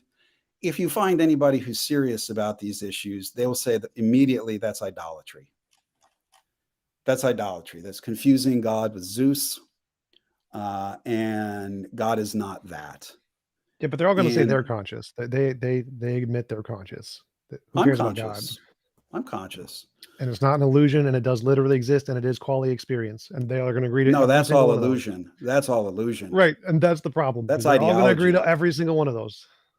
I don't really, I mean, that would be interesting, right? And then that would suggest, to my way of thinking sociologically, that's kind of an influence of evangelicalism, evangelical Protestantism, right? Which has a very and the person to read about this is Tanya Luhrmann, Well, right? That I don't think that quite follows because this also applies because I've talked to many Hindus and many Buddhists and many people in China and all over the world, Malaysia. I've had interviews with all of these sure people. They all agree on this one. This one's like pretty much everybody agrees on, no matter what your worldview is, with a very tiny exception. agrees on what? Qualia is consciousness. It exists. You experience it. I don't think many people ever heard that word qualia. I But if don't I think just say they. it's your direct experience, like, oh yeah, that exists. Yep. Well, I don't deny that I have direct experience. I just don't have this whole theory about them that you have. I don't When have I a say theory. I I'm have just a saying direct it exists. experience, I told you that. I say I look at the coffee cup, I see that it's blue. It looks kind of black. But no one denies that. No one denies that That's at all all. qualia means. You have a direct experience. That's it. That's No, that's literally the not what full qualia extent. means. Yes, it is. Qualia gets caught up now into a big theory. And the next thing No. you know, you're talking about the hard problem of consciousness. I know this guy. And the next thing you know, you're with Goff and you're talking about panpsychism. I know where all this goes. Well, I don't. And I'm a materialist. I don't think any of that follows. I can still use the word qualia just fine because it just means internal subjective experience. That's it.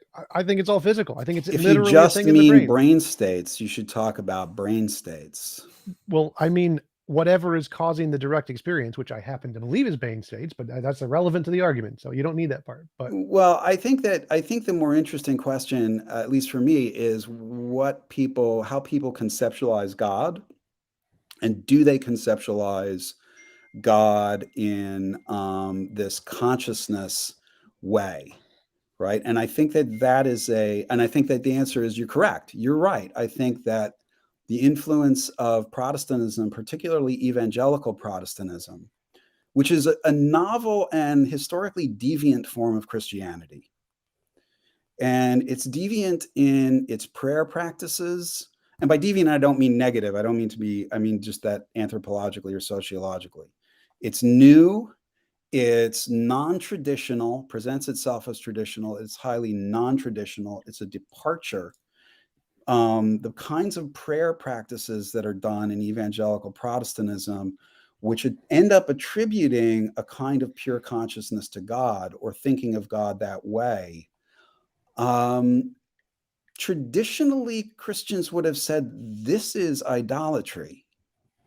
And yeah, it is interesting that you might be pointing to something really, really true and really interesting, which is, yeah, evangelicalism has this very powerful psychological technology, right? And it gets under the skin, and people fall into this.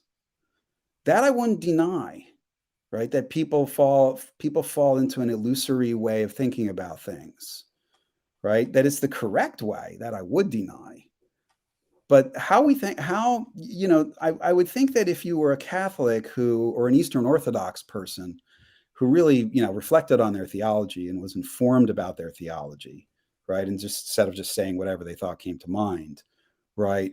One would reject all those kinds of claims about God, right? Certainly in the Eastern Orthodox tradition, you would not say something like God is conscious or has conscious experience or direct experience, anything like that. I mean, that's an error. That's the error of anthropomorphism, right? And if you're a Catholic and you think that God is the pure act of being, then you sure don't think it has consciousness. In fact, the whole history of Catholic mysticism, right, is a refutation of that. And but then you get to Protestantism, and yeah, you get something different. That I think would be, that I think is an interesting thing to pursue, right? How Well, didn't and the that I think whole is also why Platonism is so threatening to Protestants. well didn't the They're whole not idea that God wasn't conscious start with like the Thomistic idea of him being pure aseity stuff? That was the pure one where it's like, aseity, right? I mean, once you have these kinds of concepts of God is being itself, pure aseity. You do not have things like consciousness and direct experience and qualia and mentality. You can talk about God that way. That's analogical predication, because as a human, you do that stuff. And the only way you can make contact with God is by speaking of God in a language that makes intelligible sense to you. but isn't that like a very modern, very esoteric interpretation of God? Like that seems like the very minority view, that God doesn't have consciousness, and that he does is like the vast majority view, and was for most of the time. I think that in a Protestant context, especially evangelical Protestantism, now about 100 years old, yes, that view in the United States is a majority Protestant country, and even Catholics and atheists are Protestants in the United States. Well, wouldn't And you like Jesus's time? Majority view, probably God was conscious. I don't know about that. That's because you don't actually have any words for this kind of mental experience at that time. You don't have any words for that stuff until after Augustine. There's no Greek or even Latin way of discussing the content of the mind like that. The first person who talks about things like this is Augustine, and he talks about things like the inner eye, the inner hand, the inner tongue, right? And he constructs the inner man. And this is the first, I mean, even the word consciousness or self-consciousness, that's modern language. You don't even find that kind of terminology appearing until the modern age. Consciousness Um, is a modern word. I'm pretty sure And they used the word direct experience all the time in Greek. It was like empiria or something. Like I think they did use that.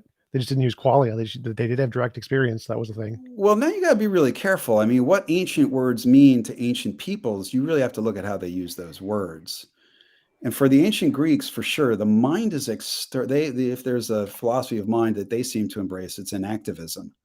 They don't think there's any interiority to their beings. They don't think that there's anything like, oh, something in the mind. That doesn't make any sense. Experiences are outside in the world. And there's no distinction, like you would say, you would like these guys. There's no distinction between the object of experience and the experience because they never drew it. And, there are words for things like being awake, but words for awareness and stuff, I mean, and certainly this whole consciousness language, a lot of that starts with John Locke. I mean, it's like 300 years old. So I mean, yeah, that's fascinating stuff. But there is no Christian concept of God until very late, till the 400s or 500s, right? They don't have a theology until then. And most of it's taken from Neoplatonism anyway, right? Most of it's taken from Proclus or Damascus, who's probably Pseudo-Dionysus. Wait, right? I was thinking like most of it came from like Hinduism and Zoroastrianism, and they had a pretty decent concept of a god, I think. Probably not Buddhism. I mean, the first contact we know there is probably in Plotinus's time, right, where there are some Romans interacting with the Buddhist empires and Indus Valley civilizations. But they're bringing stuff. I mean, Plotinus actually tried to take a trip to India on an imperial expedition, which failed in Persia, so they never made it. But the Romans have heard about this stuff. Hinduism and Buddhism, such as they are, I'd be careful historically about importing them or thinking. A lot of what we know about Hinduism and Buddhism is made up by British missionaries and British colonialists, right? When you go back we have like texts of the Vedas that are pretty old in the Bhagavad Gita. Well, you have translations of those texts, right? Sure. But translation's a big deal. I mean, we know already that, most of the translations of the Bible were extremely inaccurate. Most of the translations of Plato, to bring a good one. I mean, we only are getting accurate translations. There are all kinds of places in the Platonic texts where people inserted the word God. It's not there. Right? God did this. It's not there. Go look at the Greek. And, or you find that the word theon in Greek is never used as a substantive. And so, yeah, I mean, but where this stuff, you raise a really good point as to how Christians think of their God historically and philosophically, right? And I will say this, you might be right about pointing to a trend of an increasing view of consciousness as divine. And that would be philosophically really interesting, right? So, and that would be interesting if even a Christian theist and an atheist materialist could both agree that consciousness is divine. That would be like an astonishing thing. And I think Panpsychism, which in a certain way says consciousness is divine, or idealism, right? If you look at New Age or, you look at psychedelics, people writing about psychedelics, you find a convergence on that thesis. Okay, consciousness is divine. And yeah, maybe you're an atheistic materialist, maybe you're a Christian theist, but we all can agree on this, right? I probably would not agree that consciousness is divine. I just think it exists. It's a thing. It's but no you different than a talk rock. about its existence in the way that people talk about divine existence. I don't know what you mean there. So I think it's an object no different than a rock. It is an object in reality. It's the only object I'm aware of, but it's no different than any other object. It has no. But it's something that you couldn't be wrong about. Right, because I am it. I am the thing. I am it. And I can't be wrong about this. This is the necessity, right? This is the necessary truth, the necessary being. No, it wouldn't. It would be contingent. Like all of it would be contingent. It just if it's contingent, you could be wrong about it. No. Yes. No. Because it's contingent, it's dependent on something, and where there's dependency, there can be error. No, like the fact that if I said there is it is the case that the camera is there, that it's a true statement. It isn't a necessarily true statement, but it's a true Is it the statement. case that your experience is there? Yes, it is a true statement. It isn't a Is that a necessary net? statement. It's No, not like necessary? I could Because not you exist. just said it was necessary. No, no, no, no. I said it was not necessary. I said it's contingent. So I am a contingent being, so I could not exist, but I do exist. And if I do exist, then it's true that I exist, and that would be necessary because it's A But equals is A. when you have that experience, is it a necessary truth that you're having the experience? Is it a necessary? If I'm having the experience is having the experience. So that would be A equals A. So yes, there'd be a necessary entailment of having the All right. experience A that it is the equals A. experience. I am I, a Yeah. necessary truth. This sounds like God talk to me. Logic, A equals A. Like my existence would still be contingent, but if my existence exists, it exists. So yeah, if a rock exists, it would be a Well, rock. right. We go out into all these other claims now about space and time and bodies and material brains and things like that. But when we're simply talking about the direct experience, the pure experience, the language suddenly becomes theological. What saying logic is true isn't theological. Like saying A equals A wouldn't be a theological statement. But I thought you weren't a Platonist. You don't believe that like A equals A is a Right. necessary truth about reality.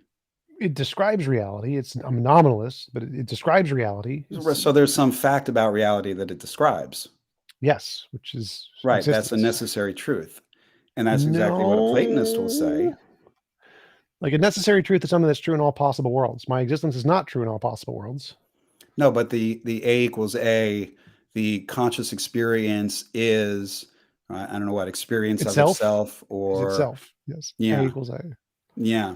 That sounds to me like theology. Well, I think it's possible to have non-standard logics in some possible worlds too. So I'm Oh okay yeah, with that. But I'm happy, but if we're going to go to non-staying like paraconsistent logics, then game over, man. We got a whole different can of worms. That's a whole separate conversation there, right? And a fascinating one too. Right? I'm a great admirer of Grand Priest. So yeah, but I think that look at the ways that Christians would talk, particularly Protestant Christians, evangelical Protestants, talk about God, and the way some people talk about consciousness, and you find a strange convergence. And I find that convergence to be very interesting.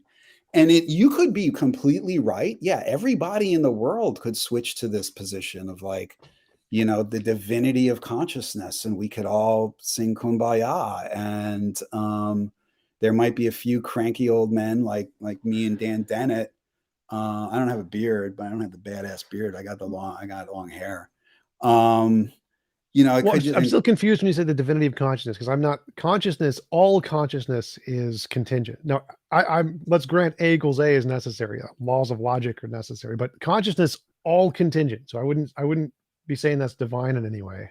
but when you are talking about direct experience in the way that you talk about it, as being self identical, as being impossible to deny when you're having it, impossible to be wrong about it when you're having it, what you are talking about, or if you're talking about anything, maybe you're not talking about anything at all, in which case you're an illusionist. But Well, if you're I'd talking apply about, those same things to everything. So a rock, if it exists, can't not be itself. Just like consciousness, if it exists, can't not be itself. And the rock's existence can't be false if it exists. Just but like there's my something experience. different about consciousness, isn't there? Um, Because your consciousness has this capacity to be self-conscious and to say things about itself and to understand that when you are conscious, you are aware of your consciousness. Because wouldn't that be like a complete crazy thing to say, like I'm conscious, but I'm not aware of my consciousness? no, that's possible. It's Like, possible for you to be conscious, but not conscious of your consciousness. yeah, that's absolutely possible. That'd be like a computer or something that is the first level of consciousness is where it exists, but it doesn't have self-awareness. It doesn't have any kind of awareness of its own consciousness. But so I would say that is possible on the very early levels of consciousness. But the fact that there are different kinds of machines that can do kinds of things wouldn't make them the principles that describe them would still be the same. So it's still itself, regardless of whether or not it's self-aware. It's still itself, even if it's a rock and has no consciousness whatsoever. And so the principles I'm describing when I describe my consciousness would apply equally as much to a rock as anything else. So if That a would, rock exists, yeah, okay, it would that's exist. interesting that you say that, because then it sounds like the rock is conscious. No, that would be just a different process of a different combination of stuff. So But like wait, why that, isn't the rock conscious if the principles that you apply to your consciousness are the same as the principles that apply to the rock? because I mean, it's this is physically panpsychic. This is where different. panpsychists, get off. This is where they say, yeah, see, the rock has to be conscious, exactly because the same principles that you apply to yourself apply to the rock. Because the only entailments of my argument don't entail consciousness. Like if I exist, then I exist.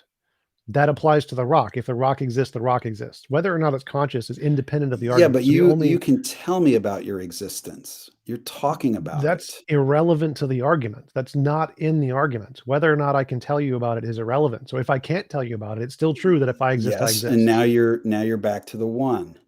And so, No, well, you've got this experience, direct experience that's purely in your mind. probably, but that wouldn't matter to the argument. Well, the argument is that when you talk about experience in this way, this direct experience as being purely in your mind, it's purely in itself. Your direct experience is a thing in itself, and it's also a It's a thing that's for itself because you're aware of it when you have it. And so there's this, but it's in pure isolation from anything else because everything else might be the matrix or an immaterial soul, or you don't know what you are. right. And what you are, you're correct. What you are is irrelevant to this argument because right now you are tracing out the logic of the one in complete isolation from all things, completely in itself, yet for Well, I didn't itself say and any of itself. that. So like, I think you're But you did conflating it. say it. No, no, I think you're conflating epistemology and ontology. The ontology is I exist. My epistemology means that I Okay, don't you have any knowledge exist. of other You stuff. exist. You exist. Right. So then making these And claims about and there's you this exist as what? no idea. I don't care. That seems to be a little strange because then if that were the case, I could just say, yeah, you're a materialist, consciousness is an illusion, or you're a theist and you're God, maybe you're God. I Well, the mean, existence of the object can't be an illusion because it's literally the premise it so the exists. existence of the object cannot be an illusion. Right. So this existence somehow has necessity. No, because again, it Then can it be a could be an contingent object. illusion. No, like if the object exists, it must exist. That part's That's necessity. A necessity. equals A. Well, no, the object isn't necessary. If the object exists, it does exist. A equals A is Well, you said the object necessary. exists. You said it Right. exists. So the So object that's a simple exists. entailment. It exists. If it exists, it must exist. Therefore, it must exist. So its existence is necessary. No. So if an object like a Yes, you just said pineapple, all if those no, sentences. no, if a pineapple exists, the pineapple isn't necessary. It doesn't necessarily exist, but it, I, it I does I exist. understand, but you just said if I exist, then I must exist. I No, mean, maybe if you I didn't mean to exist, say that, but if I exist, it means I can't not exist at the same time. if I exist, it means I can't not exist at the same time. Okay, so there's a lot of necessity in that statement. The I law of can't logic, not exist. non-contradiction. So I can't not exist means it's not possible for me to not exist, which means it's necessary that I exist.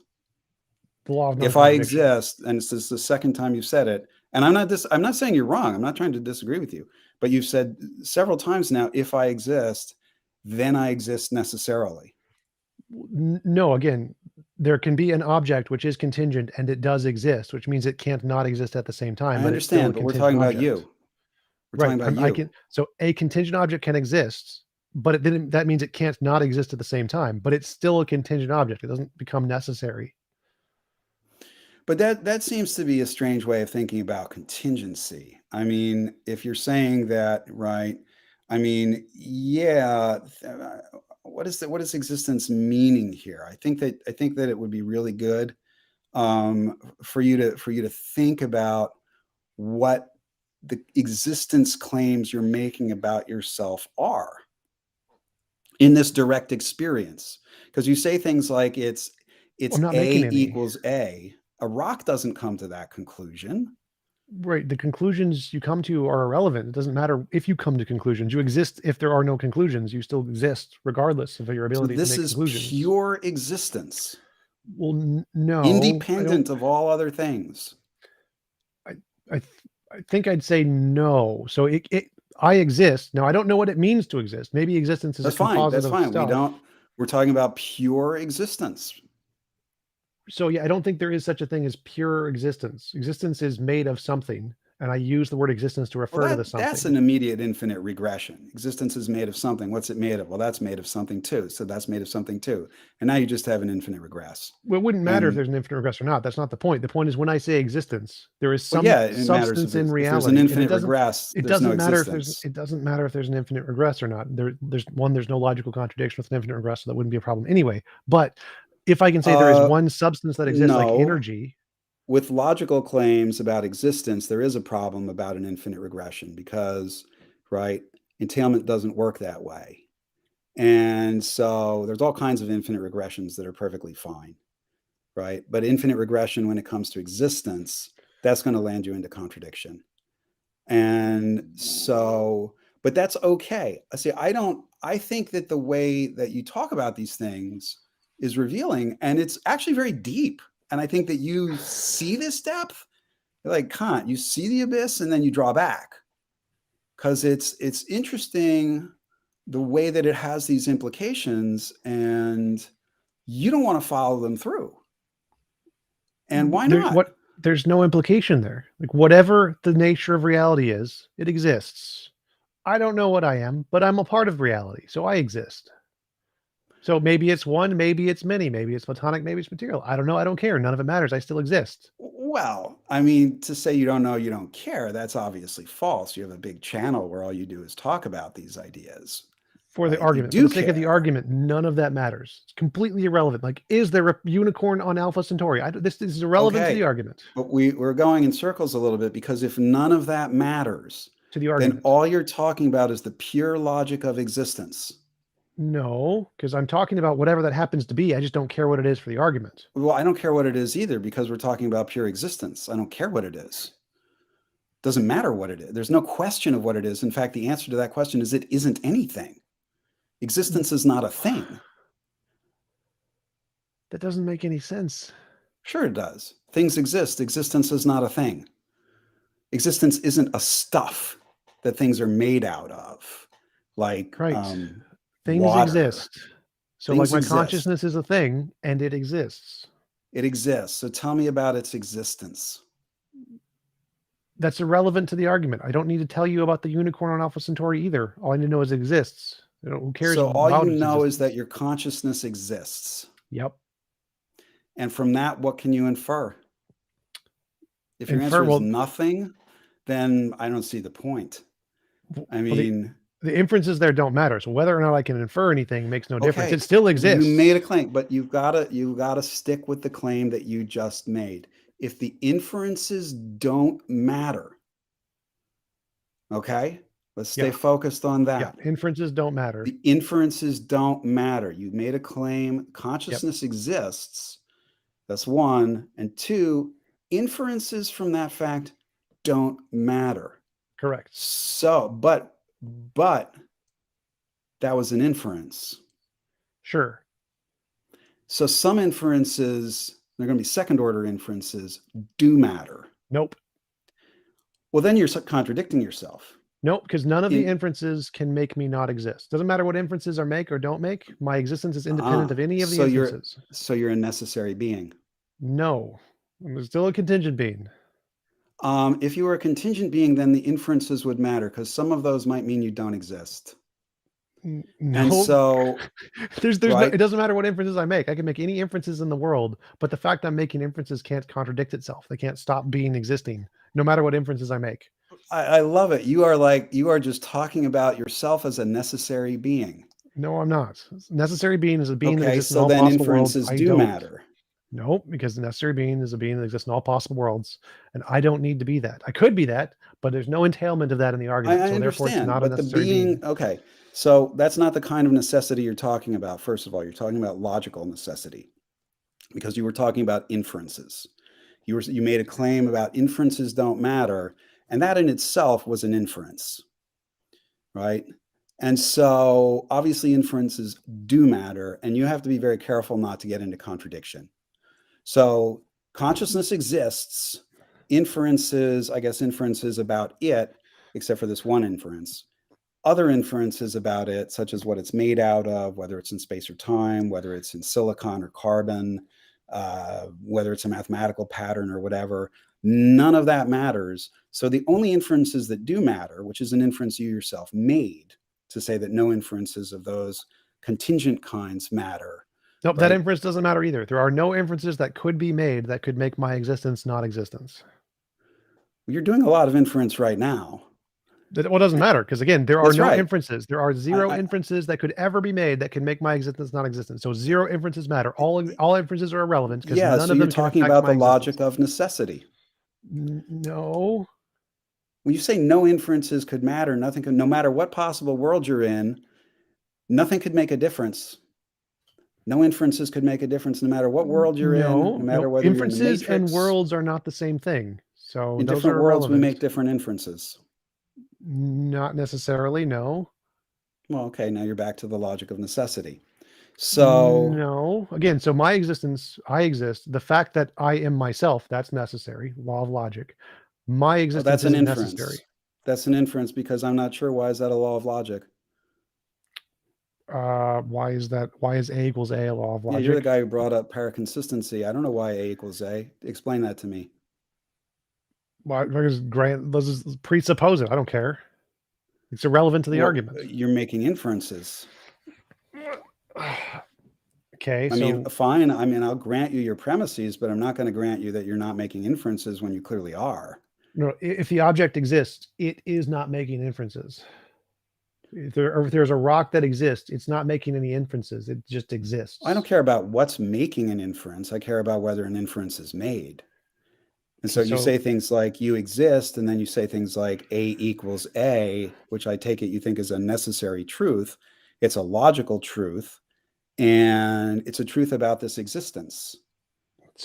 So I'm referring to the consciousness in the same way I'm referring to the rock from an outside perspective. So I don't exist in this hypothetical universe. There is a rock and there is a consciousness, and they both exist. Neither one is making inferences. It doesn't matter what inferences are made. It doesn't matter what inferences I make, what inferences you make, what inferences they make. All inferences are out the window. Inferences are now gone. No, but then you can't say A equals A.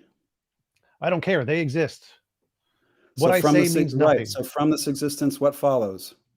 The argument doesn't entail any following here. You don't need any following yet. They just exist, and they can exist on their own. So there's just pure existence. No. Again, you're confusing epistemology and ontology. Whether I make inferences or not doesn't make a difference. So there's this existence, and all you can say about the existence is it exists. Again, what I say about it is epistemology, and it doesn't matter to what it's actually made of. I mean, does the existence exist or not? Yes, that's what it means to exist. Existence exists. Yes. Beautiful. Existence exists. The one. No, that's ontology. That's confusing epistemology and ontology. No. Nothing further needs to be said about the one besides existence exists. In fact, that's the only thing that can be said about it. Well, that would be false because existence could entail multiple kinds of things, and so it could be the many. So it wouldn't be the one. The one unfolds into the many for sure. No, there is no unfolding. It just is many. There's no unfolding. So there is no one. Well, that's true. That's true. The one is not a thing. Existence is not a thing. Existence exists, but existence is not a thing. Things exist. The one is not a thing. What you have to attend to are the patterns in your speech, right? And the Platonist is making certain claims about logic, right? And this is why, and this, it's interesting. I mean, I think you're hitting onto some extremely deep stuff, and you're hitting on stuff that people like, Meister Eckhart, particularly the Catholic mystics, right? And the Neoplatonists were really into, right? And also, I mean, Graham Priest too, but he comes to it from a Buddhist perspective. And so those kinds of things, yeah, that's really sharp stuff. Now, whether you want to pursue it, right, in this manner of psychologization and consciousness, right, and direct experience. Okay, look, obviously I don't do that. I could be wrong. I could be completely wrong. I could be a completely stubborn, bullheaded idiot about that, right? And some of my best friends are panpsychists, and so right. But where this goes, I think, is a big difference in because people are going to draw inferences and make implications, and they develop whole cultures around this. Well, I think it goes back to our original point that it's contrasting benefits of the different approaches and which one has the better benefits. And I think my worldview is that I can admit that I exist and I have consciousness and I don't need any of these rationality stuff. I don't need to say it's an illusion. I don't need to say that the one exists and bring up the one in the many problem in philosophy. I don't need to bring up any of that. And my worldview seems to be relatable to the vast majority of other human beings on the planet. And I would argue from all time. Well, if I could communicate with them. That's false, because the vast majority of human beings on the planet believe in God. Well, that doesn't. A God. The vast majority of people who believe in God agree with my position, and it's more relatable to them. Well, I think I would agree with that. The vast majority of theists, right, they're going to say the same things about consciousness and existence that you do. But I'm an atheist. Well, I'd say the vast majority of every group of human beings, other than the Dan Dennett group of people, the illusionists, which is pretty much the entirety of all human existence, would agree with me on this one. I don't know if that's true or not, but it wouldn't make any difference to the truth. Right? True, but remember our argument was about which worldview has more advantages, and one of the advantages we brought up is what would make more compelling sense to a theist in a debate, and I think that mine has a clear advantage on this topic. Well, you agree with the theists. I mean, I don't. On the consciousness thing. Yeah, well, that's all you need, man. I mean, once you've given that up, right? I mean, once you've given that up, you're right there with them. Yes, consciousness exists. I give that one up. I'm happy to give that one up. I think that's a very good thing to give up. I think we should grant that one. Consciousness exists. Well, I agree. I agree that there are things that are conscious, right? Qualia exists. We should grant qualia exists. 100%. Yeah, you start with the, somebody gives you like a little reefer, and that's cool. It's cool. The next week you're shooting smack in the back alley. I mean, it's the gateway. Consciousness is the gateway drug, man. The gateway drug. Oh, that's good. Because they're all just like, hey, just try a little consciousness, man. It's free, man. First thing, it's free, man. Don't worry. It's not gonna get you hooked. It's not. Come on, man. That's just bullshit, man. It's like the government. It's like the man trying to tell you that consciousness is bad stuff. Let's smoke some consciousness, man. Yeah, and everybody's doing it. All the cool kids are telling me peer pressure, man. All the cool kids are into consciousness, man. Don't listen to that square Steinhart, man. What the fuck does he know, man? Sounds so much like the flat earthers when they say, "Oh, it's all NASA's a entire conspiracy." All those people who believe in consciousness, conspiracy. It's all their own conspiracy. It's a conspiracy of the consciousness people. The government says the Earth is round. Come on, man. Come on, man. Learn the truth. Wake up, sheeple. Yeah, no, I think you like, look, you got, I love it because you look right into the depth, man, right into the sharpest, deepest things. And I think it's, people complain. I complain. Sometimes philosophy seems like, petty little thing, but the little tiny moves you make like end up exploding into completely different worldviews and behaviors, right? And so, and this debate is happening like with intensity, right now. And for instance, I mentioned psychedelics before, but in people thinking about psychedelics, right, it's a huge war. I mean, an immense battle between people who just think like, I took DMT and I saw the self-transforming elf machines and they're real. They were more real than real. And others who say like, nah, you're just hallucinating. That's impossible. the elves were more real than real, and or they have an experience which must be about God. You know, ego dissolution, man, I mean, that proves God exists. And it's like, I'm skeptical about me. I don't believe anything I say. Thoughts in my head, I don't even know if they come from me. I don't know if they are thoughts.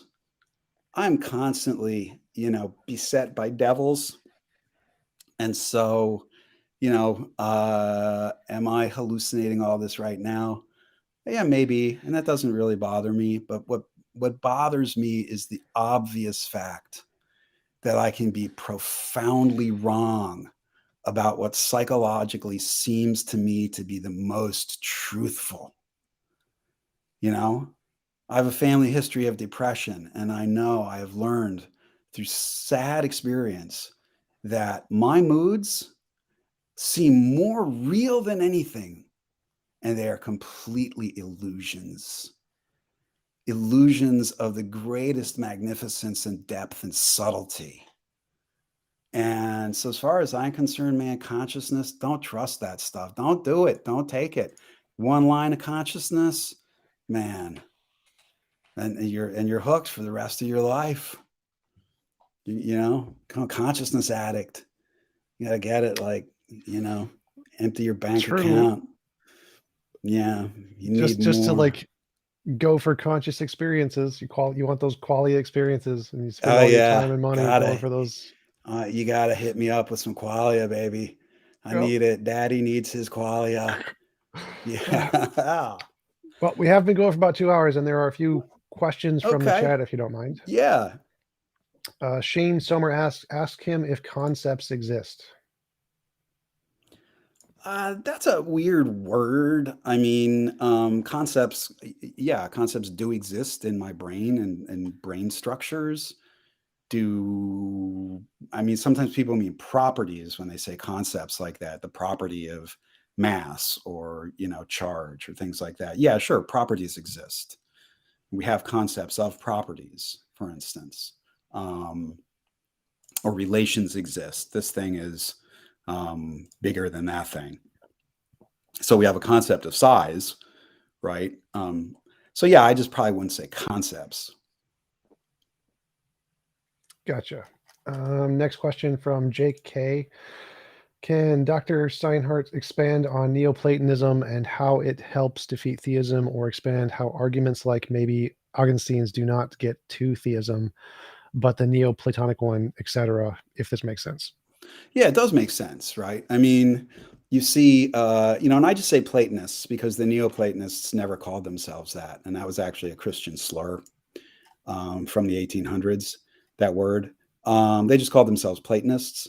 And so, right, the one in the fact that the one is not a person, and that in some sense the deities of Neoplatonism are not theistic, right? They're non-theistic. You get what's at issue here is theism, which is going to be a bunch of beliefs about persons, and as we were just talking about consciousness and mentality, right? About the fundamental, that mentality.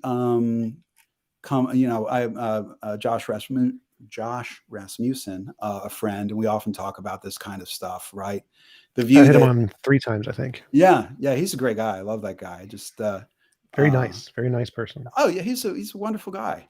That mind is first in some way, right? And yeah, I think our conversation, even though the conversation here today, might have seemed a little abstract or a little esoteric, but right, when you give a radical denial to the primacy of the mental, right, you open up something different. And the existence of things like, mind independent rationality or mind independent moral laws and values, that's threatening to theists in a much deeper way than saying, like, oh, science describes reality. Because theists agree with that, right? They just say there's more. And, Platonists like me will say, like, yeah, there's more, and it's not theism. Right. And that, that can make me sound even weirder, I think, than I've been portrayed here, because, like, I'm an atheist, but I believe there are absolutely infinitely many gods. They're just not theistic. And that opens up a space for doing a different kind of theology. And that is going to be, look, atheism does not threaten theists, contemporary Anglophone atheism. It's not a threat at all. What's a threat is paganism. And that's the specter behind, all the political anxiety about theism and things like that. Right? Atheists are if we're talking about who's in minorities, atheists are a minority on any account. It's the people that are, doing witchcraft and crystals and astrology and tarot and stuff like that, or out dancing in the woods on the 8 solar holidays. That's the threat, right? Because that grows. And it grows into something very alien. It's something that Christianity tried to defeat 15 centuries ago, 10 centuries ago, and it's never been defeated. And so, the vast majority of the world, like, what, 1 or 2% might ever be somebody like Richard Dawkins or Christopher Hitchens. But doing pagan stuff, we know that not only worked, it's survived. And so Neoplatonism, or just plain Platonism, points in a lot of and I don't mean that it points to witchcraft or magic or stuff like that, even though the later Platonists were really into magic. But it points to something different. It points to a different kind of culture. So hopefully that helps answer it. Gotcha. Travis asks, is Eric making atheism worse in order to appeal to theists? I don't see the point. Well, I hope I'm not making atheism worse. I mean, I'm an atheist, so maybe I'm down on myself. I need a better self-opinion. No, I don't want to make. I mean, there is a sense in sure. I mean, that's a nice question, right? I mean, yeah, I do want to appeal to theists, right? Because theists are the vast majority, certainly the vast majority in the United States, vast majority around the world. And so I think it's kind of silly if I were to just say theism is just wrong or stupid. Like, the new atheists said, oh, theists are just morons. They're just idiots. They're stupid. Well, that's really not a way to make friends. And I want to make friends, not just because I want to be a nice guy or something. I mean, I would like to be able to say, look, I like to be able to have a conversation with a theist like Josh Rasmussen. I'm not going to say, oh, you're a moron. I mean, where does that get us? So, yeah, I want to be able to appeal to them, but I don't want to make atheism worse. I want to be able to say, like, you guys are right about a lot. You're just wrong about one thing. You're wrong about the primacy of the mental. And so I don't know if that quite answers the question, right? I mean, Anglophone atheism, I wouldn't be alone in saying that Anglophone atheism already is a form of Protestantism. Lots of people have made that case. But yeah, I am critical of Anglophone atheism, right? But but the whole point is that's not the only kind of atheism. And historically, it hasn't been the only kind of atheism. So I think there are kinds of atheism that, yeah, could appeal to theists. And I sure hope there are. Gotcha. Max Rose asks, is he a LaRoche guy? I don't know who that is. I don't know who that is either. All right, fair enough. Max Foster asks, would you rather be a brain in a vat with the greatest selection of qualia? Say no to drugs. I mean, look, I've taken LSD, I've taken psilocybin, I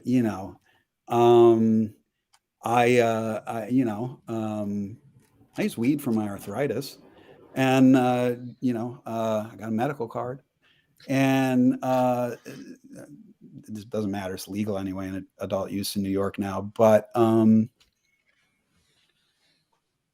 yeah, I was in love with this girl, and I don't know if she loved me back, but I had all kind of qualia until it came to a horrible end.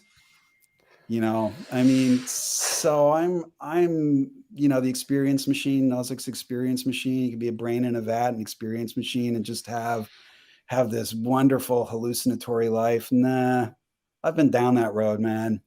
I've been down that road. We broke up. It was hard. And then I had some qualia. Let me tell you the qualia I had then, not qualia you want to have. So, no, I'd rather just be me. Gotcha. Ask Theoros asks, ask him if it would be better to understand the world as fundamentally made up of processes and relations rather than individual objects. Yes. Why? Because relational, right? Relational thinking, relational structuralism, right? And this gets funny names, like ontic structural realism or, informational structural realism. At some point, you realize what matters is the structure. What matters is the relational structure. And first of all, there are theorems in logic, right? Ramsey theorems and other kind of theorems, Skolem theorems. That all that matters is structure, and so there's a whole philosophy of that. But right, I mean, and you have problems like, well, what are the individual objects, right? Oh, I don't know what they are. They just exist. I don't know what they are. And the only thing you can say about them is relational. I think it's a different way of looking at things. And so I spent a lot of time thinking about the differences between materialism and idealism. And I came to the conclusion, as a bunch of other people did, people smarter than me, that there is no, like, Quine, there is no difference, right? That they both have exactly the same structure. And so to say, like, it's matter or it's mind, it's completely meaningless. Because the patterns of logic, the logical patterns, the patterns of inference, and the relations between things, right, just turn out to be the same on either of those, right? They're mirror images. And so that's, for instance, also, I think so I'm a big fan of structuralist thinking, right? And okay, we don't have to use the word Platonism. Let's say structuralism, right? I'm a structuralist, which means I'm a set theorist, because set theory is the theory of pure structure. And so there's a consequence right there, right? That I believe there's a single relationship. There is one relationship which unifies nature. Okay. And I can actually work that out. In fact, I can write down the theory of that relationship on the back of a postcard, right? Say the axioms of ZFC set theory. So now I can actually give some teeth to this. Right. And so, and okay, right. You don't have to agree with me, right? I can say all mathematics comes from this, physics comes from math, et cetera, et cetera. Right. But it's more interesting to see things like structure is what matters.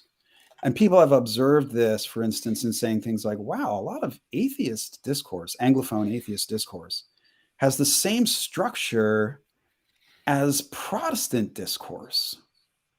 And it ends up, then you see something in common. You're like, wow, Anglophone atheism is just apophatic Protestant theology. Now that's not to trivialize it, right? Because apophatic theology, negative theology, right, has a long and rich history, and lots of people have been involved in it.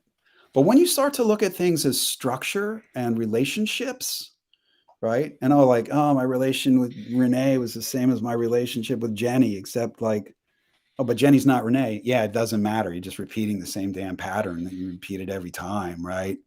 And then you realize that the problem is not the woman or the circumstance. The problem is the pattern. And I think that way of thinking, at least for me, not just in terms of this esoteric philosophical jargon, but in terms of like how I discover things about my own life, right, in practical facts about health, about romantic or sexual relationships.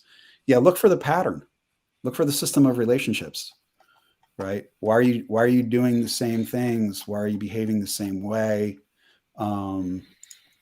Man, you know This is why I'm skeptical about me. I don't want to believe in me.